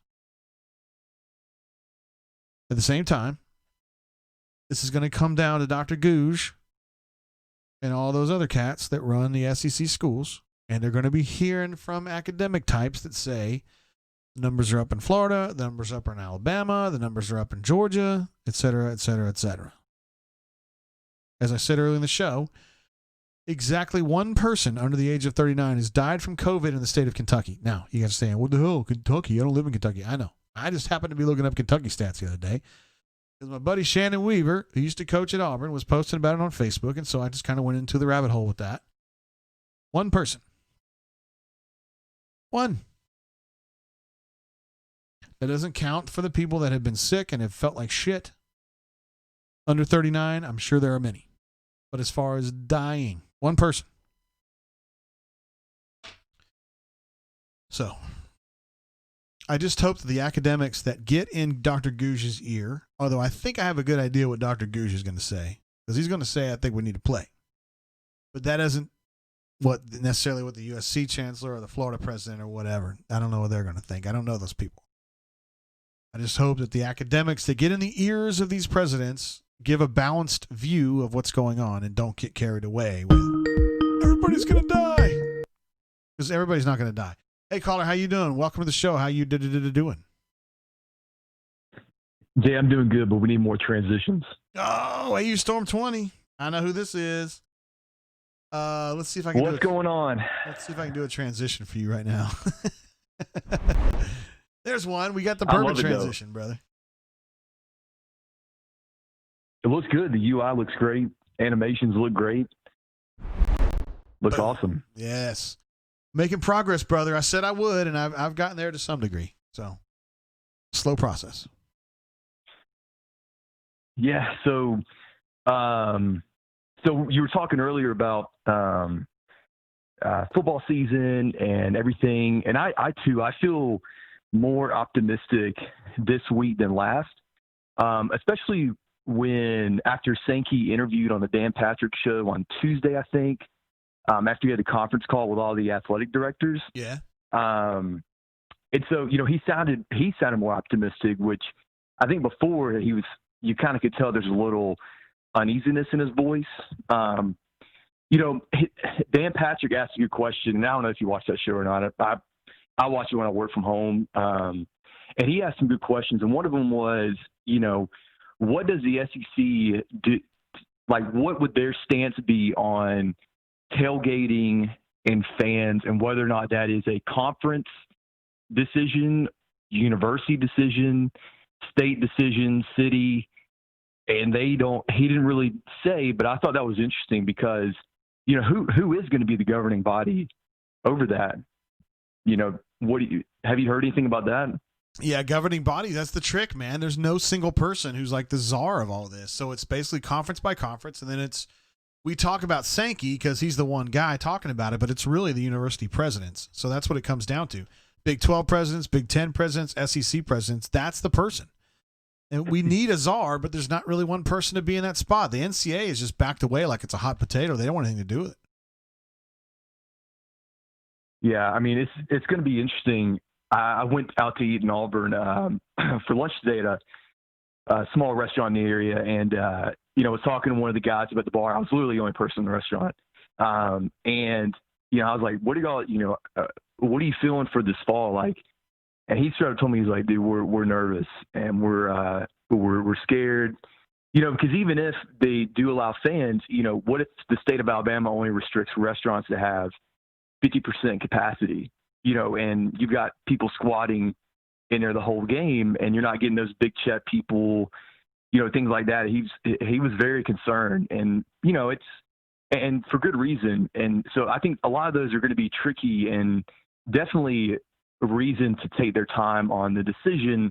As much as we want one, I think that's probably the smartest thing, bearing all those different consequences, and these small town cities like Auburn, Oxford, Starkville that rely on football to come, even for the economy, it's just going to be crazy. I definitely am anxious about it. I definitely want football. It's just, I wish it was back to normal, but it's not going to be that way, Yeah, it's normal. We're not going to get normal. I think the best chance we've got is football, and then we got 10 or 20% of capacity, maybe students or something like that, which I'd be completely fine with. I think that's the best case scenario. And again, I'm not a doctor, and I'm not pretending to be one, but it just seems like this has been a little bit overblown. I'm not Clay Travis, but I think it's a little overblown. I think we can get through this. You're not going to go down that hill literally every day. No, he hired that NFL doctor recently. I saw that. Damn. To give his opinion on the subject. I just follow him on Twitter. I don't read him religiously, but yeah, I mean, I think it's definitely, it feels that way. It feels like there's a shift in it, but NFL came out and said that they're going to allow fans with masks, and they're required to wear a mask. So it's just going to be interesting to see what college football does with it. And like I said, there's no indication out there what that might be. I know Oklahoma today moved up their first game of the year a week. So now it's like last week of August against Missouri State. So, they're full steam ahead as of right now, but it's just going to be interesting to see what happens. Yeah, I know. It seems like school to school or league to league, it changes. I mean, I feel like Big 12 and Big 10 are just like, we're going to play, and Sankey's been kind of quiet so far, but, we'll see. And the SEC is going to want to get that money. I promise you that. So, do you think Florida has been preparing for this for a while with the piped-in crowd noise? Because, there's no fans there. They're going to be a step ahead of the game with their crowd noise being piped in. I feel like Auburn missed out on the opportunity of that. It's going to be, hopefully the DJ's up in the booth just straight up cranking out music on the Jumbotron. But. Do we know that they have actually cranked in music crowd noise? Do we know this? I mean, I was there, and they do have the band mic'd up. I can confirm that 100% because I had a friend who played in the band down there, and he said that they have microphones on the band so that the band is heard throughout the stadium. So, when they do their Go Gators chant, the band can be heard throughout the whole stadium. So, like, everybody wants to chant that. But when I was there, I mean, there was just a constant noise, and I was up in the freaking nosebleeds, so next to the speakers, and it was loud. I mean, you could definitely tell there was something going on. Damn. Well, I mean, I consider you a credible witness, bro. I mean, I've been, Lamp here. I've been to almost every SC stadium, and that was definitely a different noise compared. And I'm sure you could agree. It's just a different loud compared to, like Alabama when we were there in 2010. That was like deafening that first half. Most of the LSU games, stuff like that. But it was just different. It was different. Yeah. Well, I trust you. I mean, because I was there and I thought it was insanely loud, and maybe it's because they were piping in noise. I don't know. An interesting concept. Yeah. If there's not going to be fans, they're going to be able to pipe it on the noise they want. Same thing with Mississippi State. They're going to play that annoying ass cowbell, high pitched shit in your ears. Oh. Yeah, and the Falcons are also ahead of the game too. So there are some teams who have the advantage if there's no fans there. And it's definitely been funny watching baseball try to do it too. Like, guys hits a home run today, and like you get the 5-second delay when the ball hits, and then it goes over the fence, and then then the crowd noise comes in of like the loud roar. It's just funny how they do it. I thought soccer did a really good job with it over in Europe, but like that's because you can have constant chanting and stuff like that. But like baseball and football, you have to have reactionary, noises, and there's going to be a delay with that. Yeah. So I hope in college football, if there is a restriction on fans, like allowing the band in there would make a big difference if you're watching it on TV. Yeah. So right. It's also too going to be interesting if there aren't any fans, like in baseball and the NBA right now, you're going to see some guys who like get spooked out by crowds and are not that good in the spotlight that are just now playing and might be different compared to the environment that they're playing in with 80,000 people or 40,000 people, eyes on them, watching them. You might see some guys who might be spooked out at the very beginning or just aren't good in front of playing crowds. They're just going to be out there balling. So who knows? All right. It's going to be interesting. AU Storm, thank you for noticing my transition, sir. Dude, they're good. I want more. Oh, who is that in the pole vault? Oh, that's somebody that Hornatius came up with earlier. So there are some flamethrowers out there on the track. Absolutely. Yeah, you can find. I've not seen this girl before, but I would put her in that category. Yeah. All right, brother, man. I appreciate you calling in. Appreciate it. Have a good one. See you, man. There he is, AU Storm, who appreciates my transitions. Somebody from the Ole Miss site was trying to call in. Here he comes. Let's see who this is right here. Welcome to the show, caller. How you doing? Jay? Who this? This is Neil McCready. Neil McCreachy. What's up, McGreefy? What's up, man? How you doing on this Saturday night? Have you been? I love your tie. It's very pretty. Thank you. Have you been drinking? Maybe a little. Dang. Listen, I found out earlier in the show that you've already reactivated your Twitter account. What the fuck's going on with that? Well, I was advised by multiple people, Jay, to reactivate my Twitter account because otherwise I was going to be what's the word? People were going to take my name and use it for the wrong purposes. You had until like the middle of August. And then Ole Miss had a breaking news story, and so I felt like I needed to tweet it out on my account, so I did. Okay. If you want to blame breaking news, that's fine. Yeah, I'm going to choose at this moment blame breaking news. Now, you sent me a picture earlier on the Twitter, on the text machine that got me a little excited. Would you like to elaborate on that? Yeah. So our friends Neil and Avery Forbes are here. No, So, really? Yeah. Why don't I ever get Would you like to invited? say hello? I never get invited. Well, you're in Montgomery, but they're here, and so Laura and I were preparing dinner, and she prepared some appetizers, and because she has such a thing for you, she did olives, and so I just felt like it was the right thing for me to do to send you a picture of those olives. Two different kinds of olives. There was a spicy olive, yes, and then a sort of a pimento martini kind of an olive.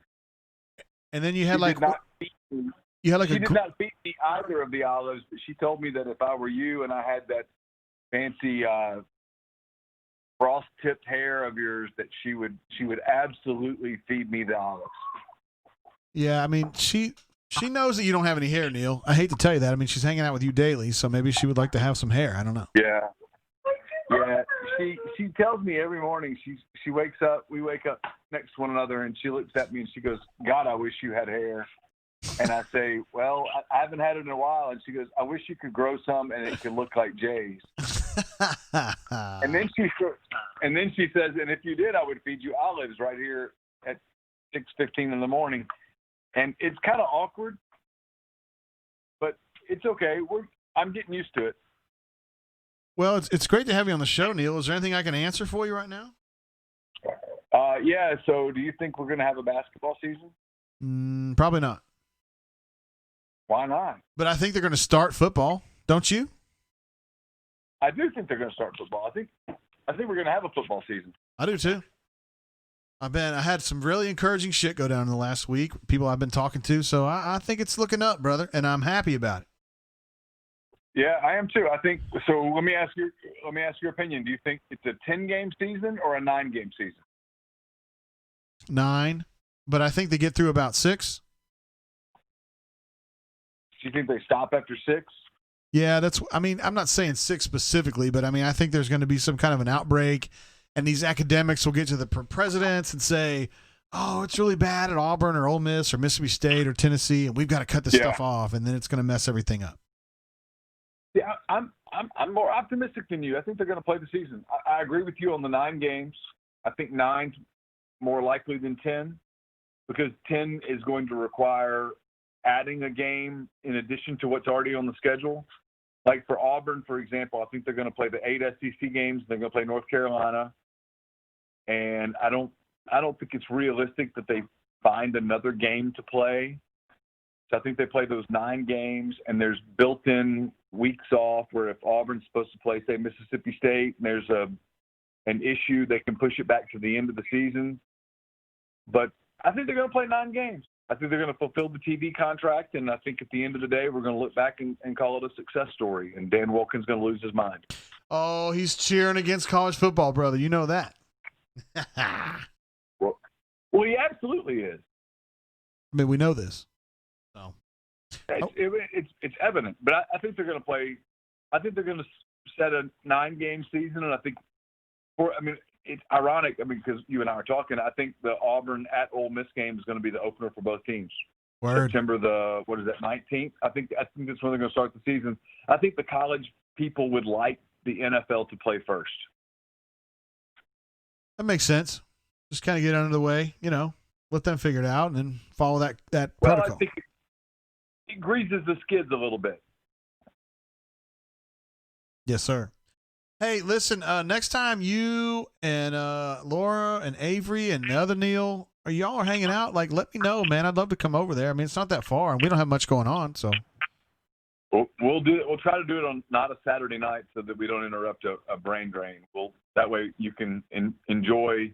We can enjoy your company and not interfere with your business. But I could do a brain drain from Oxford. I know you have good internet when you plug into the hardwire, so it's all good. Well, we could do that. I could do a brain drain with you. That would be a lot of fun. I think that'd be great.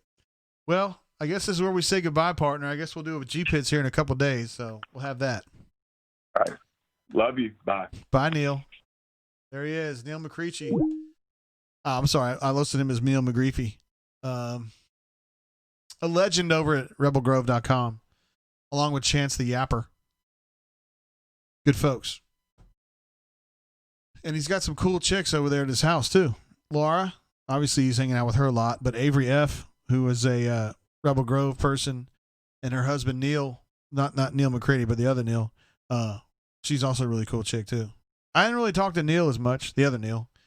He's probably pretty cool, too. I was really, really ripped when I met him, so I can't really speak on him. And I was talking to Chance's wife, Kara. She's a trip. I like Chance's wife. I got a little backed up on super chats. I want to definitely give some love. First of all, Hornatius, thank you for your super chat. You mentioned Allison Stokey, who I posted earlier. She is this lovely pole vaulter right here.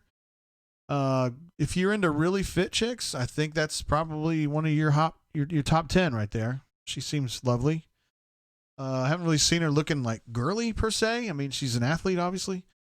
But I'm glad you posted that. Thank you for that, Hornatius. You've been quite a super chatter tonight, as usual. So thank you. Mark Corby with another super chat. Good stuff, JGT. Appreciate you, Mark. And also, William S. comes through. My first super chat, WDE. I'm glad to see you breaking the cherry there, brother. Thank you very much for that super chat. Oh yeah. Also, Raven jumps in as he sometimes does. Raven's always part of the chat, and he's been super chatting here lately. Appreciate it so much, Raven. We love having you here, bro. Comments on the football rule changes. Man, I can't say that I know them real well. You're gonna have to kind of enlighten me on that one. I missed it. My bad. Stoop-Up, wait, what do you mean, Stoop-Up? Stoop-Up says that Allison Stokey, who's over here on the left, says she vaults my pole. I don't understand. That's backwards because she's a pole vaulter, right? So she puts that pole in the little pit, and then she goes over the bar, and then she does the Fosbury flop, right? Alpha Tiger says, thanks, Horn. She really energizes my bass. Colonel Reb 2000 says, I don't want a chick with less body fat percentage than me. Well, I bet you that would be a hard group there because she doesn't appear to have a lot of body fat. AU Taxman says, I read an article about how the famous photo of Stokey kind of messed up her life. I think she had stalkers and such.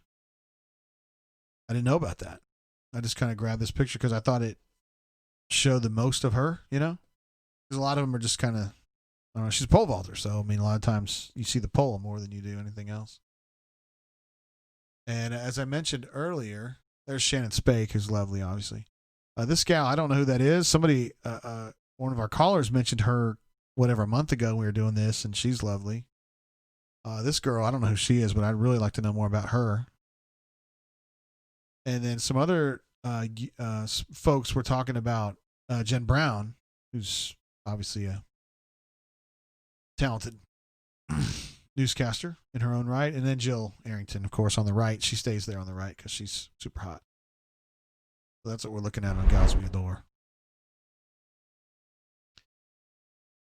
Let's see. Matt N says there's all kind of media out there on Stokey. She's in her 30s now. Doesn't bother me. Where is LED? I did not work with LED on getting her on this show. You know, I like... Uh-oh.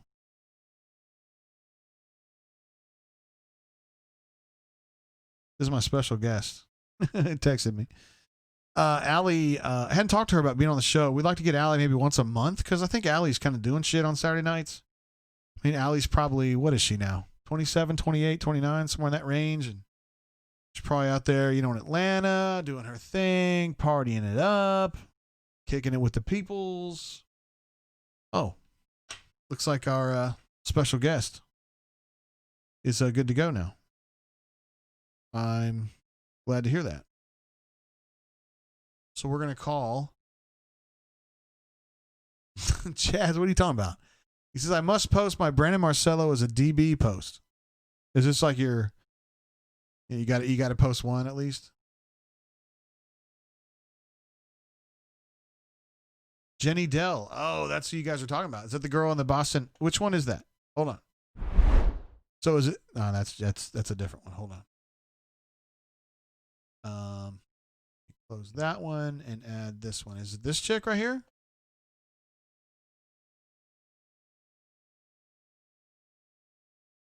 Oh, Neil was definitely not the special guest. No, I'm fixing to call the special guest as soon as I get this handled.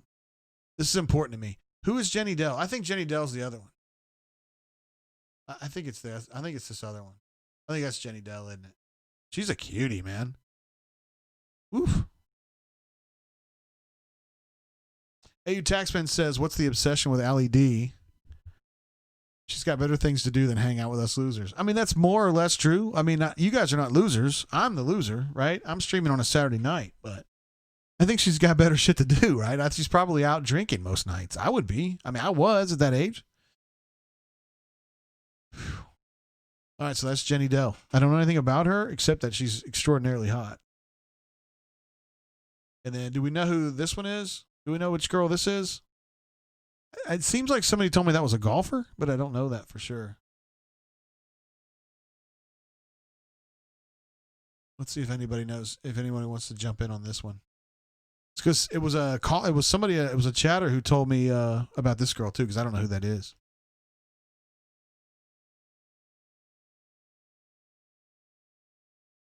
Oh, well, I got good news for you, Chaz. Chaz says at least one, Brandon Marcel is a douche. She has no business covering Auburn. Well, he doesn't cover Auburn anymore.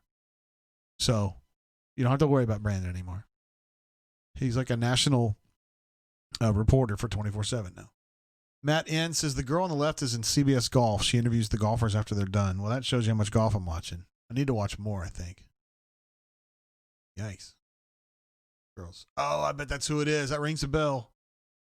AU Taxman says it's the chick who married Scott Podsednik.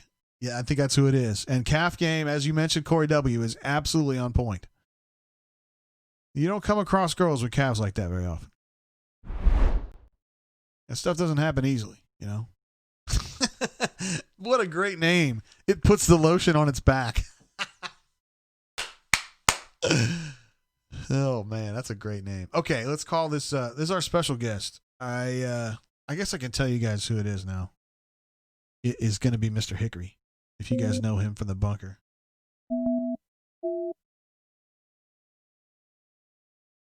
And Mr. Hickory is a physician. And you guys who are on the bunker know this.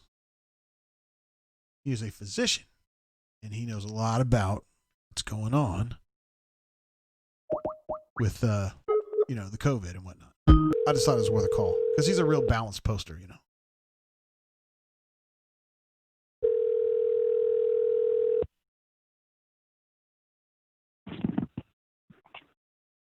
Who is this? Who it is? This is JG. What's up? What's going on? What up, Mr. Hickory? How you doing, brother? I'm doing well. How you doing tonight? Well, I'm glad to have you. Good to be here. And I know. What are we drinking? What are we drinking tonight? Yeah. I am drinking Old Ezra 7, which is the barrel strength 117 proof, and I'm going to tell you right now, I'm feeling it. Are you? A little bit. I feel a little bit. I left a message for you on the bunker. Have you ever tried any of the Old Forester 1920 or 1910? Oh, hell yes. I drink Old Forester all the time, brother. It's delicious. Absolutely delicious. It's good stuff. Good stuff. So you can't go wrong. I've been in depth in trying out Russell's Reserve through the week. So there was nothing wrong with that either. It's just that the Old Forester, man, all that like the old fine whiskey and the Prohibition style and the Statesman, they're all so delicious, man. Oh, that's good stuff. I may dip into some antique when I get home. We need to put up a lamppost for that. Yeah, you're lamping there, buddy, because we would all like to have some Weller. All right, Mr. Hickory, so I got you on the horn. Thank you for being on the show, bro, by the way. Good to be on. Sorry I missed you last time we tried to hook something up. So. Oh, no problem, bro. I know you've got stuff going on. I don't want to give away too much about you, but just kind of describe to the folks who don't know you from the bunker, like kind of what you do in as, vague terms as you want. All right.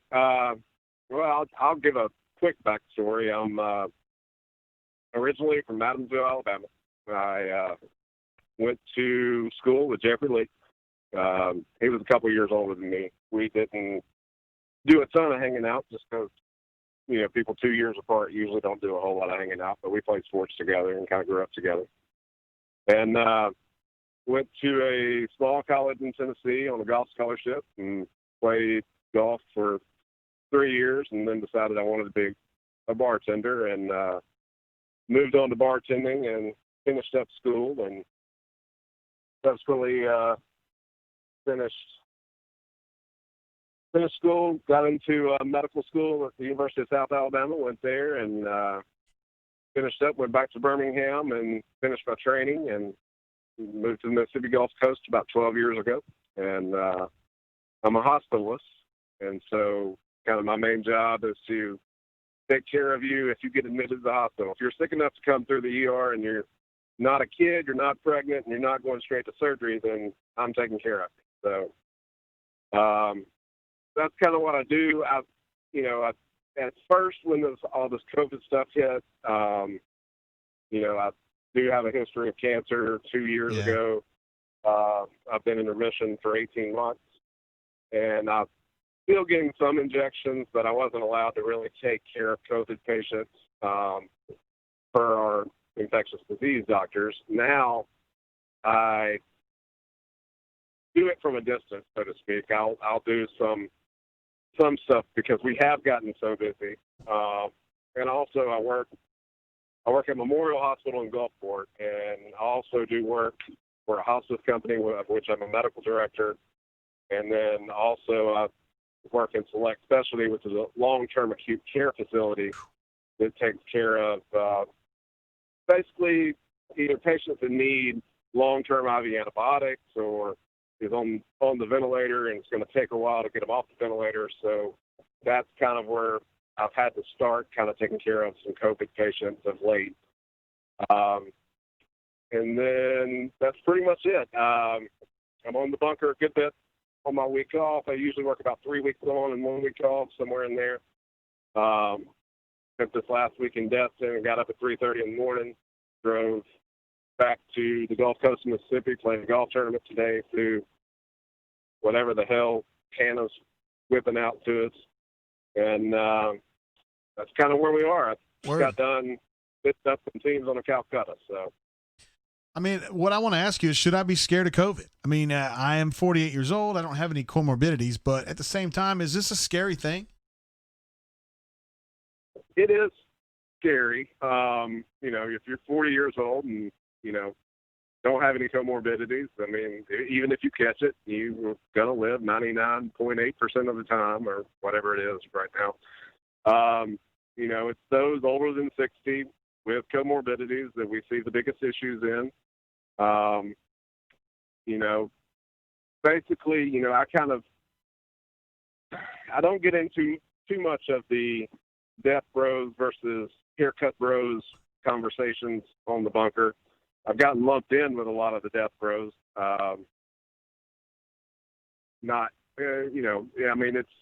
It is what it is. I mean, anybody who does not, feed into whatever narrative someone believes in is going to be looked at as opposition. So, right.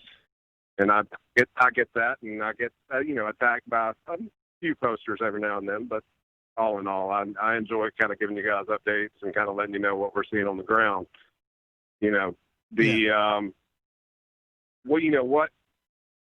What my reports are mostly are anecdotal reports, just kind of what's happening in my hospital. And, I have colleagues that I'm close to in the Birmingham hospitals because I train there.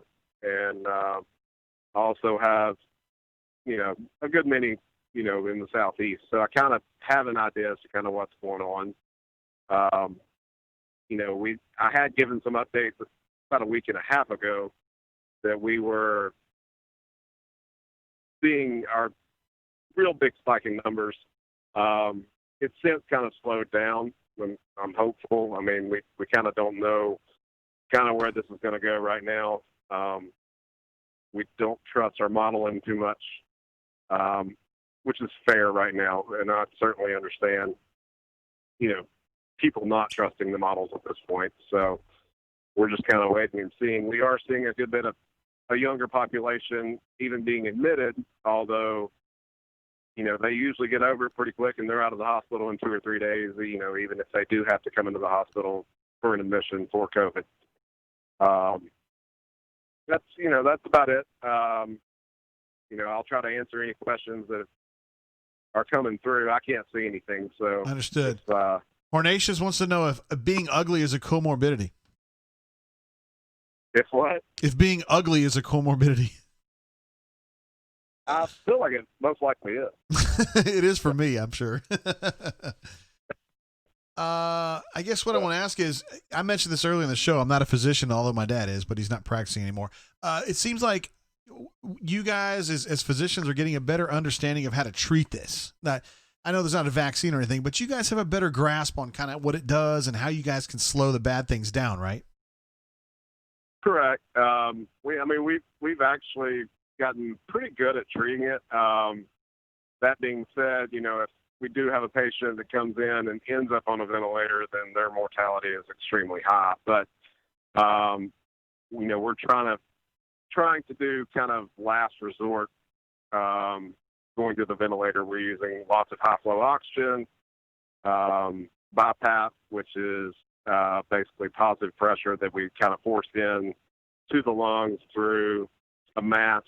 And we seem to be getting people over it at a pretty good rate now. So that's good news right there. Yeah. Go ahead. I'm pleased, and I'm hopeful that things will continue to improve, kind of as we've seen.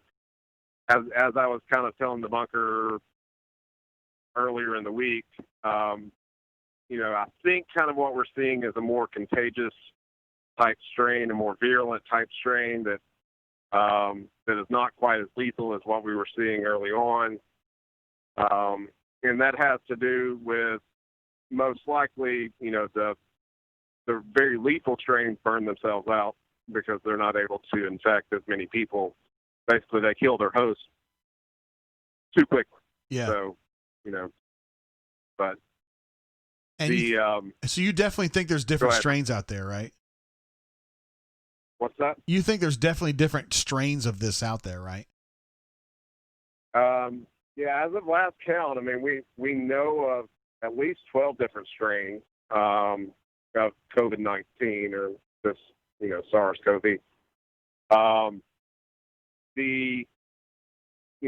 We will see, and it's going to run its course to a certain degree. Those more lethal strains burn themselves out quickly. That's probably what we saw in New York, New Jersey, Italy, Spain, France, all those places that had significant issues early on.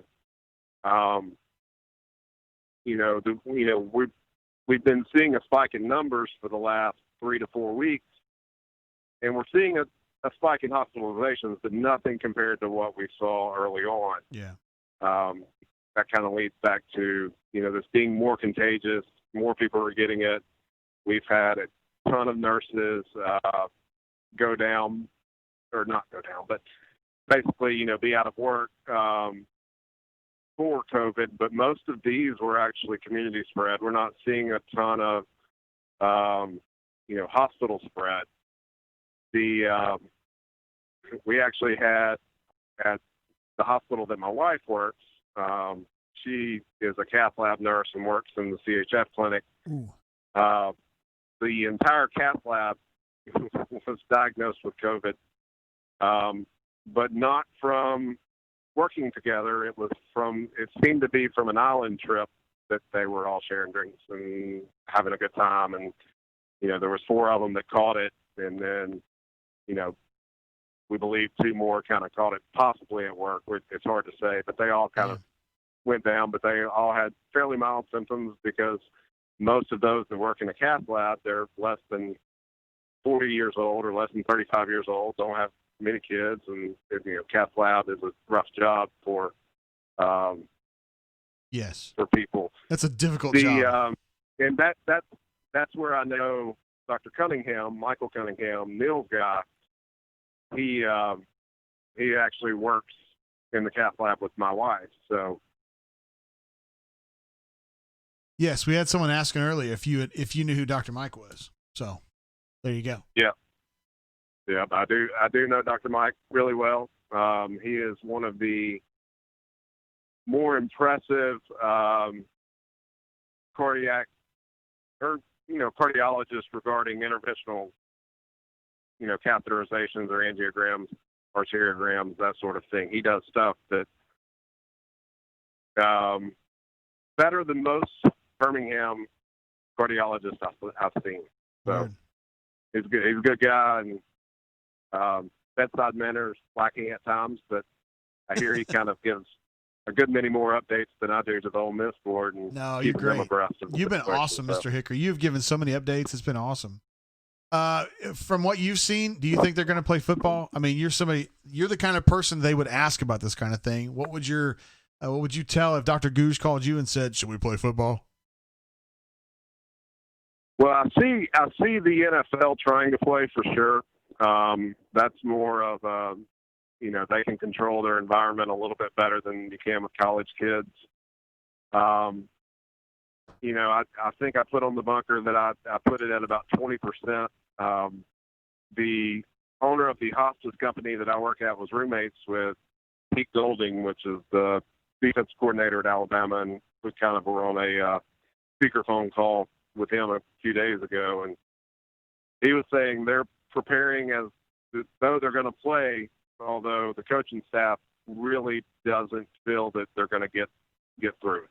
So, as much as that pains me to say, but they're working towards it, and I'm sure from the Auburn side, I'm sure we are too. Hopefully we can get into a season and things don't blow up. Yeah, that's what I'm hoping too. The biggest issue is going to be if you take, one of these, not overweight, but I mean, they are overweight linemen, and they catch COVID and end up on a ventilator, then, critically in the hospital, the media will jump all over it. Absolutely. And put a lot of pressure on schools. And so, unfortunately, I can see that happening. And, as I said, we've had some younger folks, come in and be quite ill, although, we've gotten most of them better, but we have had to, place a young patient on the ventilator, and we've had somebody less than 40 die from this. So, my hope is that we do, because God, I need an outlet. But yeah. Let me ask you this: on your avatar, you've got a Lamborghini. What is that from? Well, me and another doctor, we split a Lamborghini, and basically, we about 3 months, and then I kind of sold out to him right when I kind of got diagnosed with the Hodgkin's diagnosis that I had 2 years ago. So that was my car for a short period of time. So, or half of my car for a short period of time. Was that a Murcielago? What kind of car was that?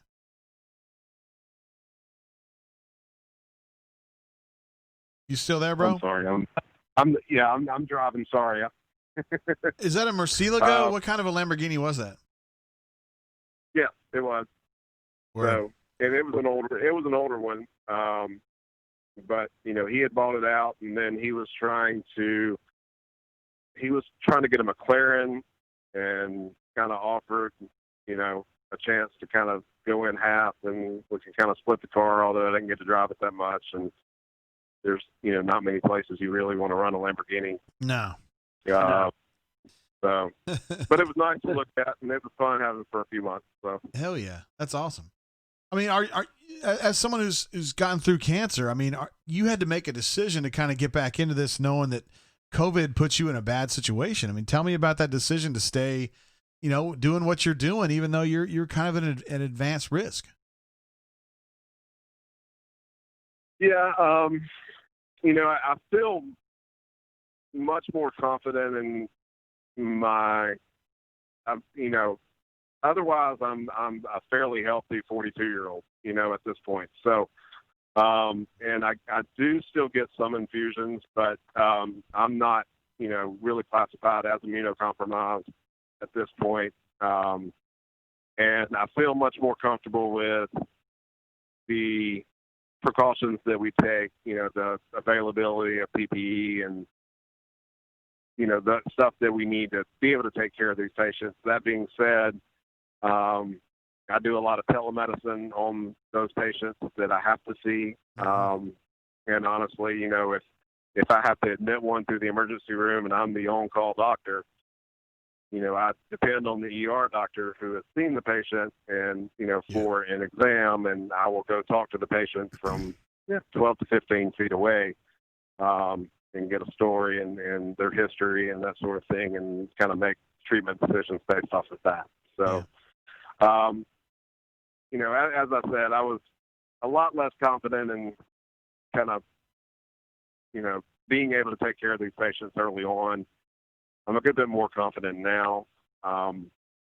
We'll see how things go. I mean, we have a huge group, we have a huge hospital, and so, we have 3 physicians over the age of 60 that are helping to take care of these patients too. And so, they're, and one of them's overweight and one of them's hypertensive. So, they have those risk factors as well. But, as I said, I think we all feel a good bit more confident in taking care of these patients and having what we need to be able to take care of these patients and feel safe doing it. So. Well, Mr. Hickory, dude, you're an absolute stud on the bunker. I mean, everybody loves you, and we love your updates. You give us some really good information on kind of what it's like out there. Give us an unbiased view of things. And, I mean, you're just basically a bunker badass, a bunker legend. So we appreciate you being on the show, bro. Well, it was good being here, and, I'd like to do it again sometime, maybe in a few weeks, and we'll try to keep in touch. All right, well, behave yourself out there. I know you've been partying a little bit, doing a little golf, but that's cool. We wish we were doing the same thing. We played a 7-hour round through rainstorms today, so we have our second round tomorrow. We'll see how things go. I was pleased today. I came off of a 88 that I shot in Destin, and then turned around and shot 75 today. So we'll see if we can keep it together. Wow. Our team is leading right now. We are playing a best ball tournament, and so we'll see how things go. I used to be a hell of a golfer back when I played college golf, and now I play about 6 times a year. But it's fun, and that is my outlet for now. So yeah. All right, Mr. Hickory. Listen, man, I appreciate you giving us a call, or let me call you and just kind of letting us know what's going on with you. So I appreciate you, brother. All right. Y'all have a good night. Don't party too hard. All right. See you, man. All right. Take it easy. There he goes. Mr. Hickory. Hall of Famer. I mean, I'd say he's a Hall of Famer at this point. Matt N says this is a 100 times more extraordinary conversation than anything on Feinbaum. That's very nice of you to say, Matt. Thank you for the super chat, sir. Also, Alpha Tiger dropped one earlier, says, who is your least favorite poster on the bunker? Still active and not banned.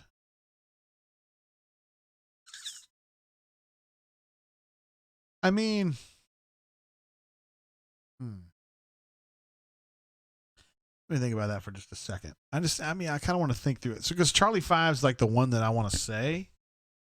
But and I blocked him. Like, I don't even follow him. Like, the stuff that he posts, I don't even see it because it's just pointless. But, like, obviously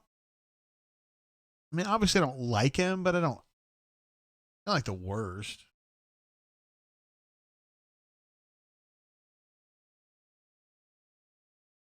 I don't know. I mean, like, shoot.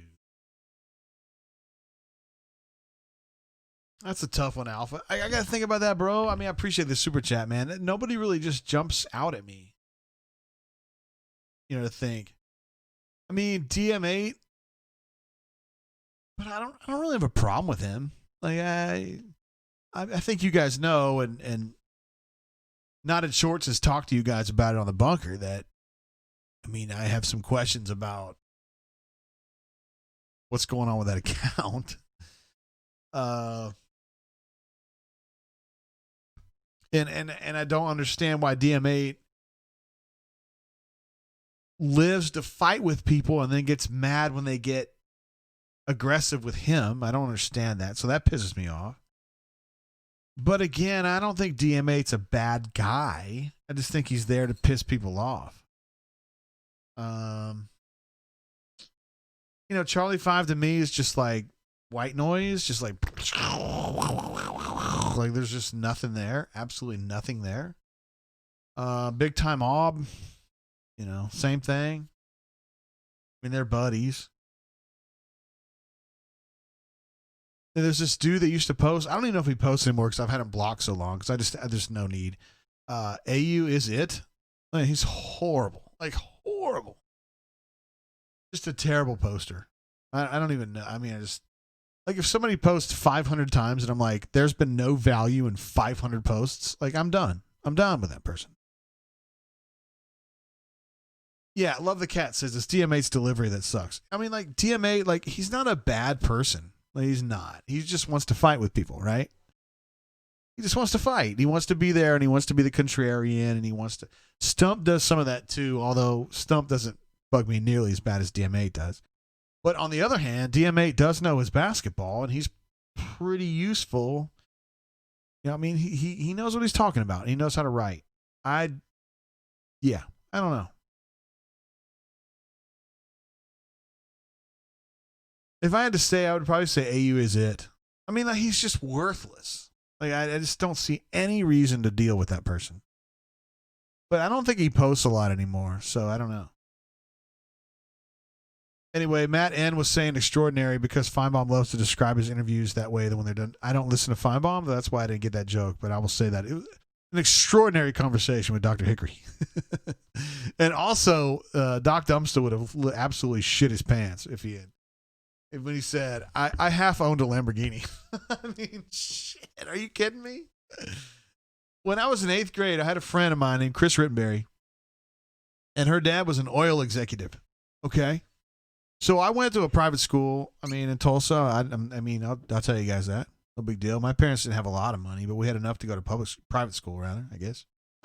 And so I was friends with this girl named Chris Rittenberry, and her dad was an oil executive, and he drove a Lamborghini Countach in 85 or 85. And so I went to a party at her house, and I knew he had a Countach, and so I was like, "Hey, Chris, what are the chances of your dad letting me just kind of sit in that Countach?" And she was like, "Nah, cool, it's all good. My dad would love to have you sit in it." So we went up there to the house because the party. This girl had like a compound, and so we could party in an area where it wasn't even involved with the house. So we went to the house. I want to tell the story. Shit. But I'll tell it later. Hey, caller, what's going on? Welcome to the show. What's up, JG? How's it going? Who we got on the horn? We got P. Beasley here. Hey, what up, bro? How you been? What up? I've been doing good. Just drinking some tequila by the pool earlier today. Just got back to the house. Damn, that's some serious alcohol there, bro. Just a couple shots, a couple beers. I'm drinking a shot to you right now. I'm drinking a shot of this old Ezra to you right now. P. Beasley. Word. Oh, man. What proof is that? 117, brother. Oof. It's got a burn to it, I bet. It's fucking me up, yes. Hey, well, that Espolon on Yeho did the trick for me. So what have you been up to, brother? Aside from drinking that tequila? Man, not much. Just working and had a couple beach trips lately, but back in Birmingham, getting back to work.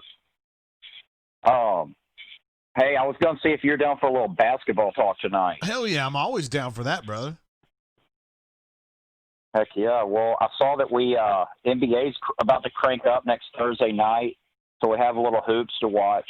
So I'm kind of getting excited about it. Been hearing about the practices, the team practices, and how the coaches can get with them and do some one-on-one coaching, which is encouraging because we haven't had shit the past 4 months now. Yeah. But I wanted to I guess I could just jump right into it. I wanted to focus on, we talked about Flanagan and Cambridge last time I called in.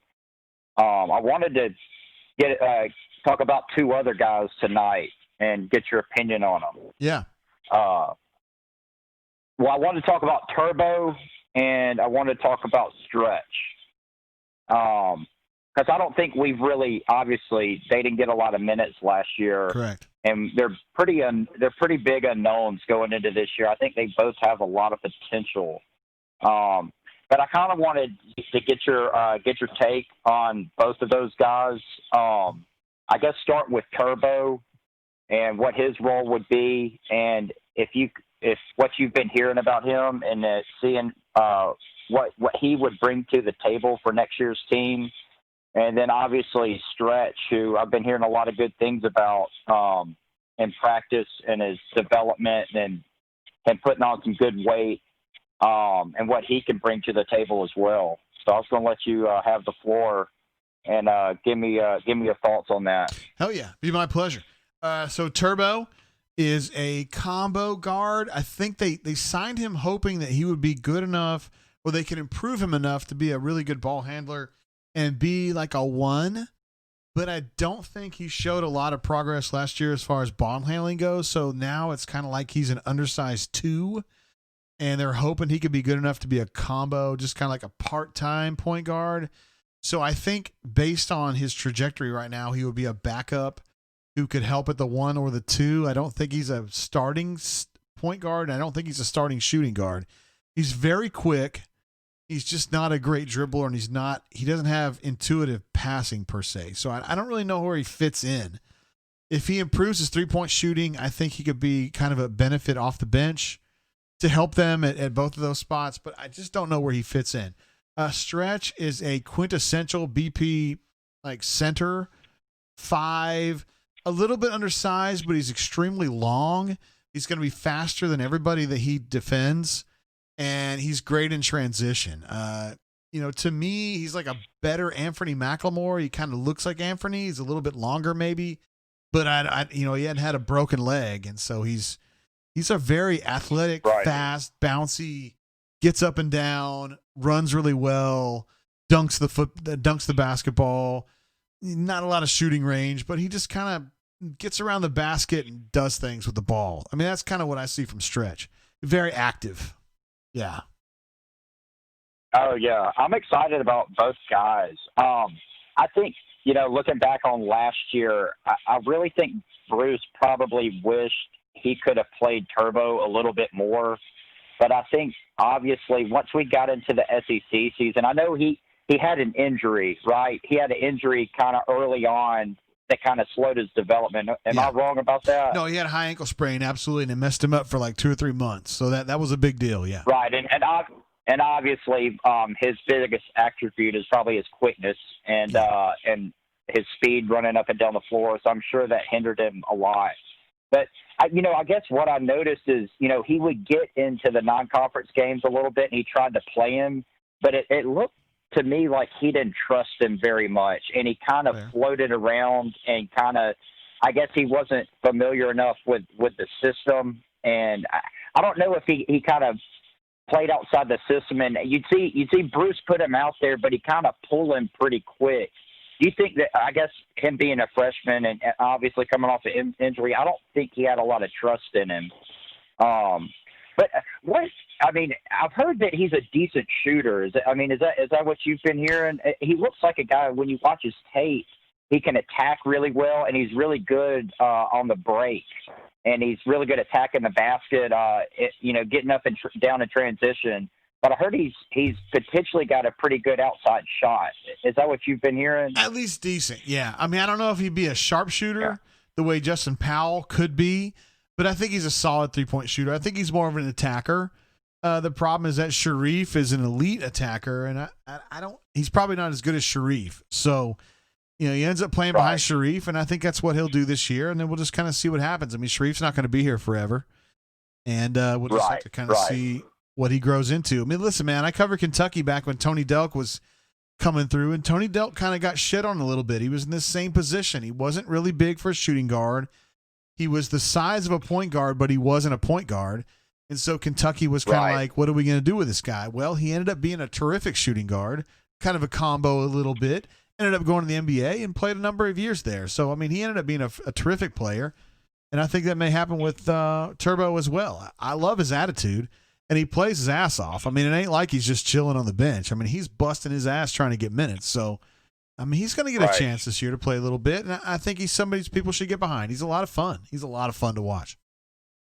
So is he like, okay, so when Sharif, say Sharif gets a little bit of foul trouble or he's getting a little bit worn down, and I expect this to happen at some point in the season, you know, with him being a freshman, is he going to be our next ball handler? I mean, who are our ball handlers when Sharif's not on the floor? Yeah, I think it would be Turbo. I think it would be Turbo as your ball handler. Okay. The way that Samir was last year, you know, he could kind of do it. And I wouldn't love him that way, but he could do it. Does that not scare you at all? I mean, you just talked about he's not a true point guard, and when Sharif is not out there, do we really have another true point guard on the roster? And I don't think we do. No, not right now. I mean, Justin Powell would be the third choice. I mean, he's not really a point guard. He's a 2-3. So it's going to have to be Turbo. He's got good handles, though. Justin's got pretty good handles from what I saw on his tape. I mean, before he got hurt, I think he was averaging about 7 or 8 assists, you know, playing there at high school up there in Kentucky. But I guess that's a little bit of a concern for me. You know, I guess it all depends on Turbo's development and improving his ball handling skills. But when I watch his film, he doesn't look like a natural point guard at all. And when Sharif's not out there, I worry, you know, who's going to facilitate the offense at that point. But I guess that's something to watch going forward. Yeah, listen, man, Turbo's had a full year to kind of get better. So let's just give him a chance to see what he can do. I think he can be a fine combo guard. I really do. He'll be fine. All right. Well, moving on to Stretch. You know, obviously, I think in this system, I don't see Stretch necessarily being an option on offense, right? I think he's got some good low post moves, but I think we really need, you know, what Anthony brought, I guess, early on in his career, maybe his sophomore year, when he was just kind of the trash guy. You know, I guess kind of holding the low block down, defending the paint, bringing athleticism, you know, blocking and altering shots. Do you kind of see Stretch kind of filling in that same role? Yeah, that's what I think he does, man. He's just all over the place. To me, I think he'll be better than Horace, you know, so I don't want to say Horace Spencer. Yeah. He's got more offensive upside than Horace does, but yeah, they're similar body types and they have similar basic. I mean, they're both really bouncy and both high aggression and high work rate. So, you know, to me, Horace is a really valuable player. You want Horace Spencer on your team. I don't know if you want him starting, but you want him out there. I think Stretch has a chance to be better, but they're similar kinds of players. Yeah. Is Stretch quick enough? From what you've seen, you know, a big thing in the college game now, because everybody's spacing. They've brought the 3-point line a little bit longer, so that's just going to create more spacing. You know, so do you see Stretch? Does he have quick enough feet to switch? You think he's got the ability to switch on defenders? You know, because everything's going to pick and roll nowadays. Yeah. And you know, Horace is a good example. He's good.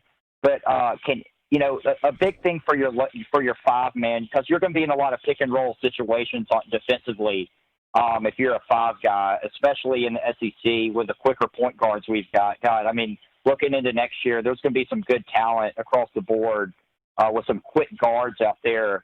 And I worry about us defensively, and I think what Stretch, if he can anchor our defense and be able to switch a lot and guard multiple positions, especially, can he step out on the perimeter and be effective, you think, defensively? Borderline on the perimeter. Now, he is way faster than most 5s you're going to be finding out there. So he'll be fine switching 5-4-3, but 2-1 is going to be tough. Because, I mean, seriously, we joke about that, but, I mean, centers sometimes have to guard point guards and shooting guards because of the way the modern game has gone. So he's going to have to do some of that. But if you're going to play a 5 against a 1, he's about as good as you can come up with, honestly. He's really quick. Right. He's really quick for a 5. Yes. Do you see Turbo having a chance to start next year? You know, I kind of look back at the Bryce Brown and Jared Harper years, And what I loved about that team is, on a night-to-night basis, when you had those two guys, I actually like maybe the intrigue of Sharif and Turbo, yet both of them are going to be undersized. But I don't think there's a quicker backcourt with Jared and Bryce Brown on the floor. And I do love watching quick, fast teams get up and down the floor. You think if Turbo can progress a little bit, you think he could potentially start at a combo guard maybe next year? You think could that be an option for Bruce if he actually progresses a little bit? You could do that. Neither of those guys are really good shooters. I mean, I think Sharif is probably below average, and then Turbo's average. So if you had somebody like Justin Powell who was shooting from three at the 3 spot, I think you'd get away with that because you have two attackers. I think you'd be fine. Maybe Jalen at 4, Justin Powell at 3, and then whoever you want to do at 5. But, yeah, as long as you've got a couple perimeter shooters, I think you'd be fine doing that, just kind of in spurts. But in general, I think that Turbo ends up backing up Sharif. I think that's what goes down this season, yeah. So you seem pretty high on Powell. I like him. You talked about him in the last couple of episodes. But do you see Powell actually coming in if he stays healthy? Do you see him making a pretty solid impact on next year's team? Like the 8th, 9th guy. Yeah, I mean, I think he can play 10 minutes a game, something like that, 5-10 minutes a game. And I think he comes in there, and I think he shoots a 3. I think that's what he does. Yeah. So he'll be in competition with a guy like Jamal Johnson. He'll be fighting for minutes with Jamal, I'm assuming, correct? Yes. I mean, they're different kinds of players, but Jamal gives you a lot of competence out there. Not a great three-point shooter, but he fights hard, and he's a smart player. And then Justin, I think he's going to need a little bit of time. Remember, he missed most of his senior year with an injury. So we just kind of have to see what he's like as far as is he rusty or anything like that. And plus, you got Chris Moore, who is not the same as Justin Powell, but can do some of the things that Justin Powell does, playing 3-4. So I don't know. I mean, I don't have to see if those guys overlap at all. Yeah, it looks like he may go 9 or 10 deep this year and just start playing. And since we're so young, he might be more, open to playing more guys because we lack so much experience. So it actually wouldn't surprise me if we see a 9 or 10 man rotation at some point next year, which is encouraging. I guess you're going to have to throw some of those guys out there at some point because guys are going to get in foul trouble, especially Stretch. That's what I worry about is Stretch and a guy like Jalen Williams. If those guys get in foul trouble, we're really going to have to throw some the freshmen out there, which, may not bode well. So I know they're going to go through their growing pains next year at some point, but I think it's going to be a pretty fun team to watch going forward. I agree. I mean, you still got JT Thor out there. You got Dylan Cardwell out there. If those guys step up and they're pretty decent, now all of a sudden you've got a bunch of dudes. So they got a shot, P. Beasley. I agree. Heard that. So I'll let you go here in a minute, but in a sec here. But so have you changed your tune about football season? I mean, are you putting it over 50% now from what you've been hearing? To start, yes. I just don't think they're going to be able to finish. But I do think they're going to start. I really do. I really, really do. Hell yeah. Well, that's good. That's encouraging news. Nobody loves it more than me, bro. I know that. I know that's right. Well, hey, JG, I'll let you go. I appreciate you spending a quick minute with me talking some hoops. But keep drinking that Ezra, buddy. And, hey, don't take any more shots, man. You might get too fucked up. No, I'm fine. I'm fine, P. Beasley. I appreciate you looking out, though, bro. All right, my man. Good to hear from you. See you, bro. Bye. There he is, P. Beasley. One of our basketball absolute studs. And I love him calling in, man. He's got he's got the questions. You know what I mean? And that's great. I love having callers like that. I did want to finish my story about Chris Rittenberry, though. It was really good. So this is 85, and her dad had y'all would think Chris Rittenberry was hot, too. Like, she turned into a hot girl. She was not hot at the time. Hey, caller, what's going on? How you doing? What's happening, JG? I know who this is. What's up, bro? I'm chilling. Saturday night. We're back at it. Yeah, I'm back at it. That's for sure. I've been drinking this 117 proof bourbon, and I think it might have caught me a little bit, D-Lucky. Nothing wrong with that at all. Like I said, it's Saturday night. We're all home safe. We're partying. We're doing this show safely. Yeah. Missed you last week, man. I know, man. I really want to do the show. I actually planned ahead and brought a bunch of shit, but our internet was terrible. I don't want to say too much about it because it was actually administrative assistant who picked the spot, so I don't want to make fun of her. Well, that's probably a lot for you. I'm going to drink one right here, guys. This is for D. Lucky, who's one of my favorite callers. Appreciate you, man. I'm going to drink one with you. All right. I just turned it up, buddy. It's not, for 117 proof, it's really not that hot. I mean, compared to that larceny I drank, which was like drinking gasoline down my throat. My God. It can change your night. Or your what have you been drinking, brother? What have you been drinking something? A little bit. Bouncing back and forth between a Stone Notorious POG, which is a summer style Weiss, and a Highline IPA. Oh, damn, a little beer action. Okay. So I'll get into the bourbon a little bit later on. Ooh, that's good for you. Well, hell, man, I don't even know what to talk to you about because I got so many things I want to run by you. But the bottom line is that you and I are pretty much on the same page on stuff. So it's just like I'm preaching to the choir, But, a little bit, but that's nothing wrong with that. Sometimes we need a little bit of echo chamber. Makes me feel good when I hang up the phone. I'm looking forward to the NBA. Dude, I watched one inning of a baseball game the other day, the Angels and the A's, and I thought I'd actually unlocked an achievement because it's so boring. Jesus. And I love baseball, so to me, I'm just the opposite. So did you watch the whole Braves game? Being back was great. Did you watch? Who's your favorite team?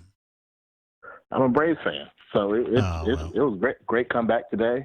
It was like legit sports today with a ninth inning or 10th inning comeback in this case. They down 3-2, bottom of the ninth or top of the ninth for the Braves. Get a home run and tie the ball game. Word. Insignificant in the grand scheme of life, but damn, I felt good about it. Yeah, but 60 sports games, is amazing, man. 60-game season at this point now, game-winning homer or game-tying homers, that matters a lot more than a normal season, Hell yeah, it does. It was going to be really crappy for them to start off 0-2 on the season, so yeah. that was good. They don't have enough pitching to get through, brother. I hate to tell you that. Probably not, but, stranger things have happened. That's the beauty of playoff baseball. So, all you got to do is just have a chance. Yeah, get to the wild card and see what happens. Hell, look at the Nationals last year. Oh, that's true. Those jacklegs were out of it. Middle of the season. I'm looking forward to the NBA myself, and I don't really have a team per se, but I just like watching NBA a lot better. At least it's faster, Baseball, I love baseball stats, and I hate baseball. It's just so slow, man. It is. I guess the strategy part of baseball really has grown on me as I've aged. Just how much, what you just said is a perfect example. Like within each game, how much each pitch, how much each, transition or, matchup that you set up, how each one of those plays a part later on. I guess a lack of freeness and substitution. So you use one guy against one other guy, and that's kind of it. He's just done. So is it really worth to put him in now or later? I love all the game within the game part. And now we've got basically the DH and the NL, which really freaks me out because I don't know how I feel about that. Yeah. Today was the first day with the new overtime, the new extra inning rules too. So it's fine. I get it. They got to try to get something so they don't have a lot of extra inning games because they need to save as many players and pitchers as they can for the season. So I get it. It's odd. It's the new normal for baseball. So I'm just going to enjoy what we've got. I'm not going to complain about it. I don't even know. What are the new extra inning rules? I didn't even know that. So it's basically you start with a runner on second when you go to extra inning. So it's designed, of course, to score runs. So you don't have all these scoreless innings to extend the game. So you start with a runner on second. Yeah, that sounds like some little league shit, though. Yeah, but it's little league. But some baseball purists have a big issue with it. But again, it's a 60-game season in the middle of a pandemic. I'm not going to complain a lot about little nuances like that. Yeah. I'll enjoy it for what it is. It's one season. I'll enjoy it for what it is. This is kind of where I am. So when I grew up in Tulsa, they had the Rangers, the Astros, which I preferred the Astros. And they were in the NL at the time, which I feel like it's a superior league. And then now the Astros in the AL, so I don't care about them anymore. But really, everybody's in the AL now because they have designated hitter everywhere. So I feel like a man without a nation right now. I feel bad. Yeah. It's a little odd. I mean, the AL folks kind of have, a little bit of an advantage. I guess they've always had the advantage. I mean, you've got some cases where, but here's the crazy thing. Perfect example. The Braves today, their DH was Marcell Ozuna, who wouldn't have been in the lineup at all, and he was who hit the home run in the ninth. So DH pays off for the Braves huge. It's just, it's just part of it. Yeah, You're right. But I can't complain. That was two good back-to-back calls, man. Dr. Hickory and P. Beasley. I normally try to pick a better landing spot to call in, so there's not a high bar for me when I call. That was not achievable tonight. Mr. Hickory, he brings it, man. That guy, I'm telling you, man, he is like right on there on the front lines, and he tells it straight. Like he doesn't have an agenda. I don't think he just keeps it real. That's it, and that's all I ever want. He shoots it straight down the middle, and then you can, jump on his case or otherwise as you want to, but he just tells you how he sees it, and I think he's been pretty reasonable with how he's presented the information, and I actually feel better about the possibility of a season after hearing him because of, just his opinion on how the numbers have gone and the treatments. So I feel like there's somebody's going to get hospitalized. It's only a matter of time before one of the kids gets hospitalized. But barring some complications, it sounds like death is pretty minimized, and that's going to be the trigger. I feel is if somebody goes to the hospital, I think the season continues. If somebody passes away from this, I think the season ends at that point. Well, I would take my gamble on that because I don't think they're going to get sick enough to do that. I don't think they're going to die. I really don't. I hope and pray that you are right, and I think you're right. But I think that's it's not a high bar, but I think that's the bar for the season. I think folks getting it or contracting it or whatever else, I don't think that's a showstopper at this point. I think they're committed to the fact that that's going to happen. Now it's just a matter of even someone being hospitalized, I don't think it is going to be a showstopper. But I think if someone passes away from it, that's going to be the end. I don't think the optics will allow for it to go any further if someone passes away. Well, yeah. If somebody dies, I mean, I think we would all agree that's a big deal. But the statistics don't suggest that would happen. So I don't know. Agreed. I think the kids by and large. I feel better about that having heard him. The kids by and large want to play, and then listen to Mr. Hickory, like you said, that tells you. It sucks out there for older folks like myself, but Bo Nix and whatnot, not necessarily. Yeah, and I wish them all well. I watch from my TV screen, and will cheer and yell just as loudly as I would have otherwise. So. Yeah, what else you got on your chest, man? Well, I guess along the same lines. I just wish everyone would wear their damn masks. It still blows my mind that we have made this into such a political bleeping football. Oh no. That gets, kicked back and forth and thrown back and forth, and it's just that is my little part. I can't do a lot to impact the world. I can't do a lot to impact whether we play football or not.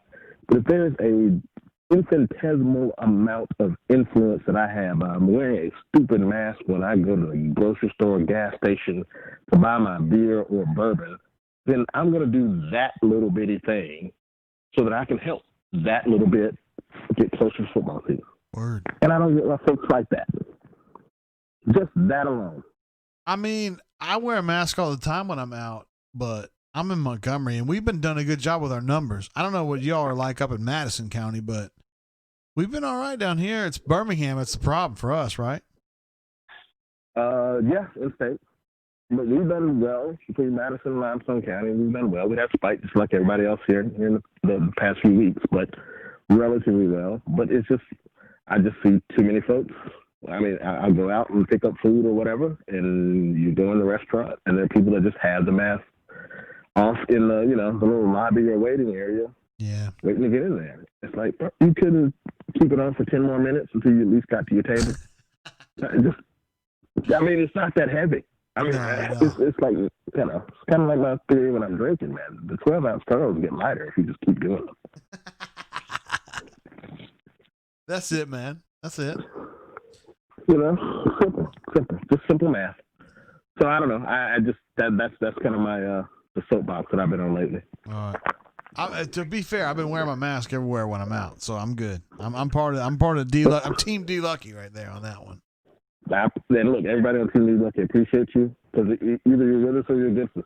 Look, we're gonna remember this when season kicks off too. Yeah. We're gonna remember. So when those ticket allocations start out, we're gonna remember who's here to help us.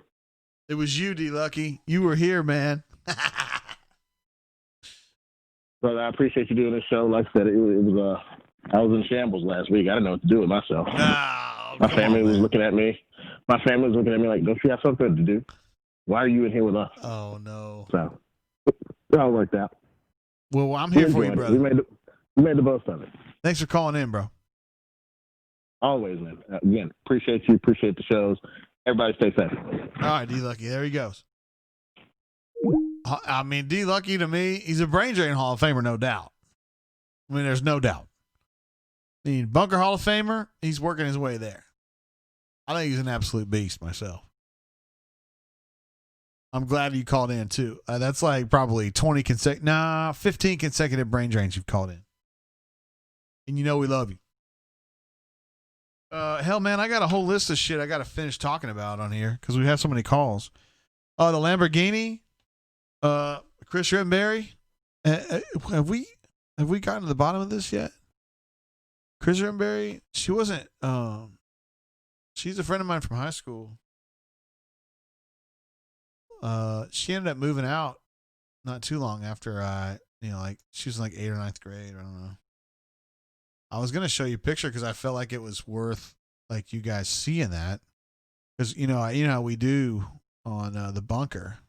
We say pictures it doesn't matter, but I couldn't find that's not her. Is that her? No, that's not her. I'm gonna try to show you a picture, but it's too late now.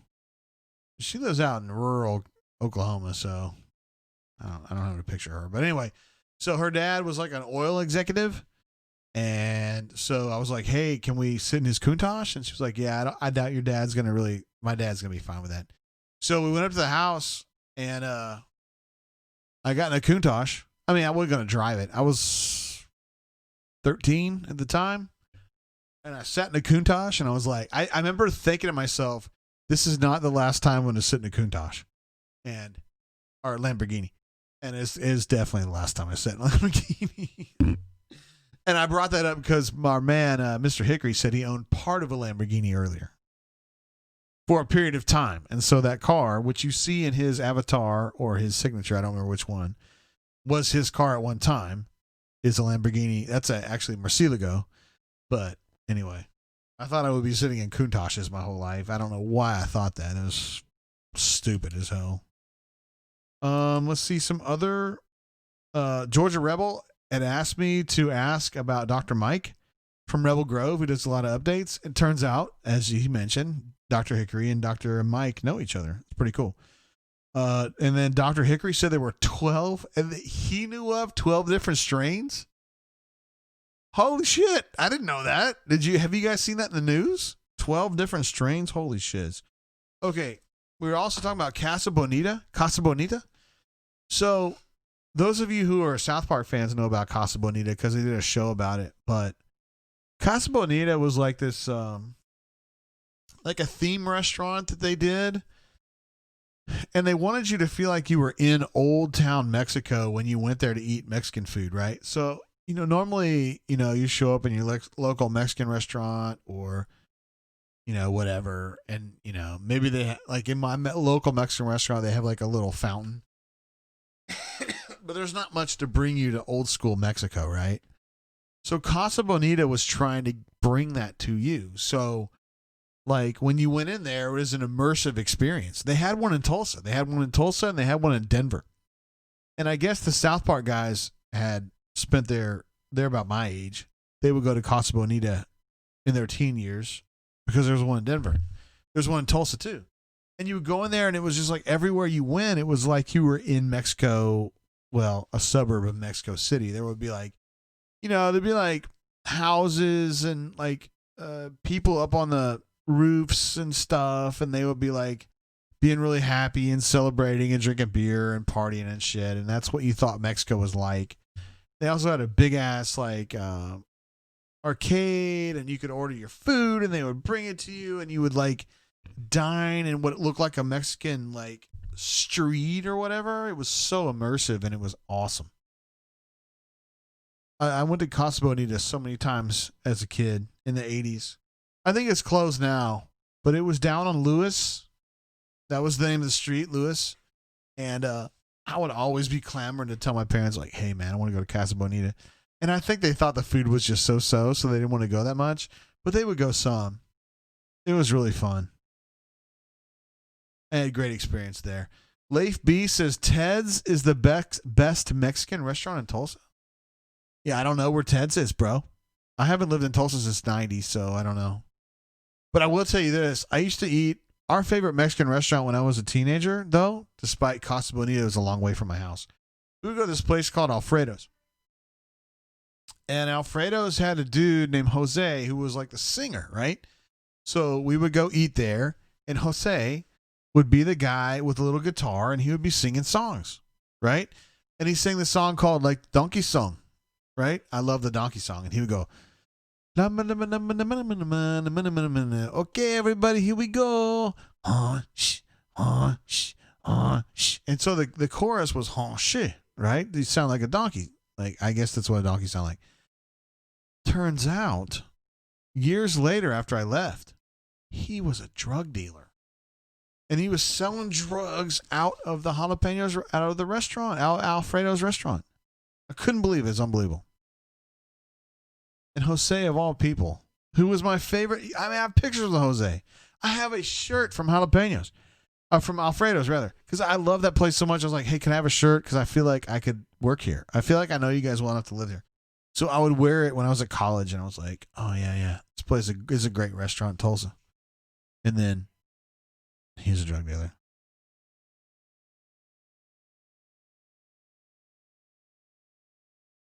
It gets better.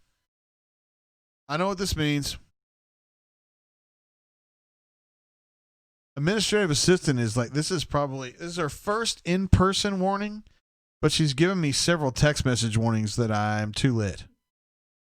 It is currently 10:18 in the Central Time Zone. We have been taping for 3 hours and 6 minutes.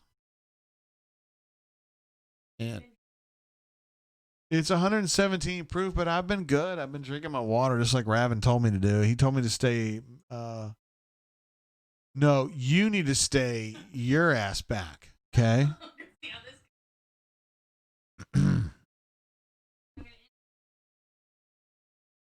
I want to go through the things that I hadn't finished yet. Dr. Mike, Lamborghini, different strains. He said that he thought there were 12 different strains, Courtney. Holy shiz.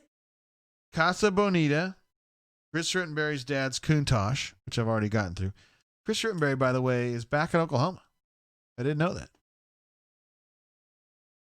She was a girl I was friends with like in middle school, and her dad was like an oil executive. Courtney, you've heard the story. And he said I could sit in his Countach, which I did. Do you know what a Countach is? What's a Countach? It is a Lamborghini. And I was like, a first of many, believe me. My wife drove a Honda Civic hatchback when I met her. Why are you laughing? Now she drives a 2004 Sequoia. So there's no Countaches in my future. There were a couple other things I need to mention. Wait a minute. What? AU Taxman says Jay kind of looks like Max Headroom. Hey. I don't know what you're talking about. Stop it. Love the Cat says Brain Train gave my phone AIDS. Why? Everything's fine. Wait, I don't understand. Alpha Tiger, I don't know what you mean. We talk about nutting? You talking about like getting some walnuts or some almonds? Love the Cat says this is an immersive experience. Talking about Casa Bonita. I'll Be Gone in the Dark. Have you guys been watching this on HBO? I am absolutely sucked into this show, man. It's a story about a gal who got a little too turnt chasing a serial killer who I don't think the cops realized at the time was like he was moving around from one place to another. And so I don't think the cops from one area to the other were realizing it was the same dude doing a bunch of shit in different locales. And this girl got to the bottom of it, and then bad things happened to her. He didn't kill her. She just kind of got too turnt. Anyway, I don't know what happened. But the show's been incredible. It's been so immersive, guys. Alpha Tiger says maybe he's getting the quick. Wait, what? They're saying that it's lagging. I don't understand. Everything looks fine from my perspective.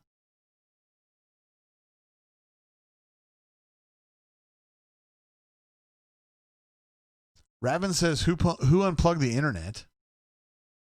Love the Cat says, administrative assistant hit the lag switch. What? I'm not getting any warnings about any low internet or whatever. Then it looks good to me, yo. Alpha Tiger says yes, but he's not satisfied. JG, I know you're good. I know you're not satisfied, but are you good? Deezer is trying to give. Hold on, man. Deezer is trying to give his number to D Lucky. I don't want to post that number, bro. Deezer, just hey, if you don't mind, I'm gonna hold that message. Just send it to him as a DM on the bunker because he's got the same handle on the bunker. So just send him a DM, and that way nobody sees that number. Yeah. I don't understand what everybody's talking about, saying that it all got ruined. I don't understand. What are you guys talking about? I don't have any warnings. I think everything's fine.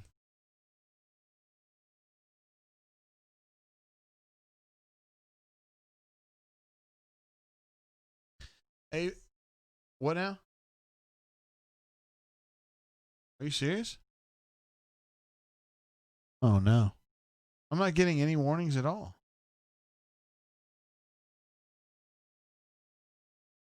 For real?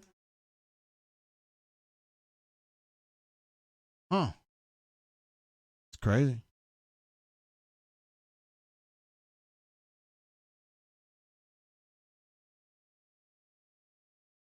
Huh. That's not cool. I don't know how we go 3 hours, everything's fine, and it goes bad. I don't know. Yeah, I'm getting a spin on here. I'm getting a spin on the YouTube studio. Huh.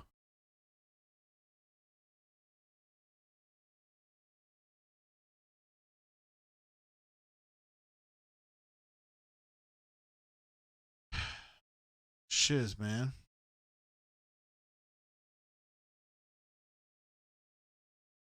You think YouTube went bad?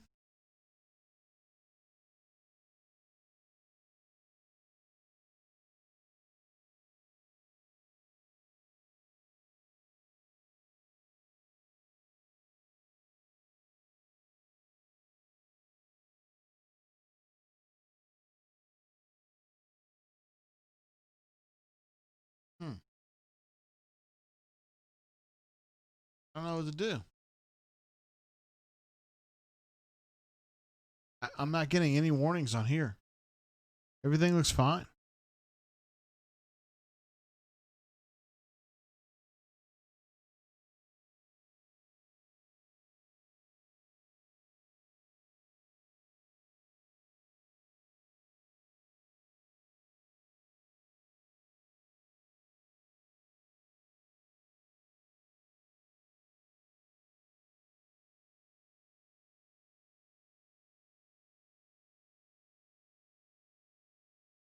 Hmm.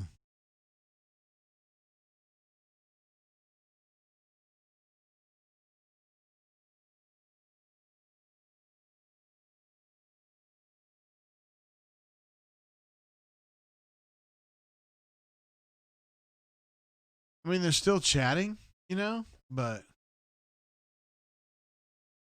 I don't know.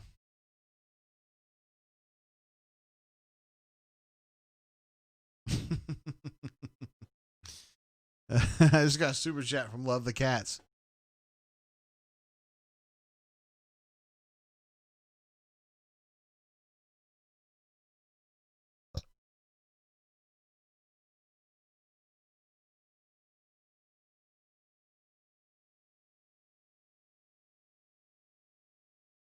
Yeah, pretty much.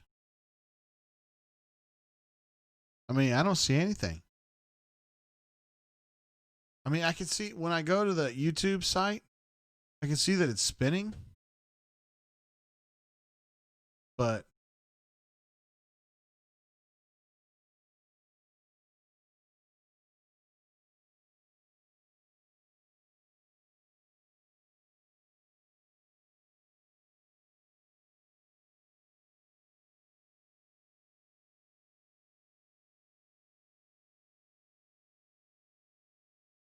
what concerns me that it wouldn't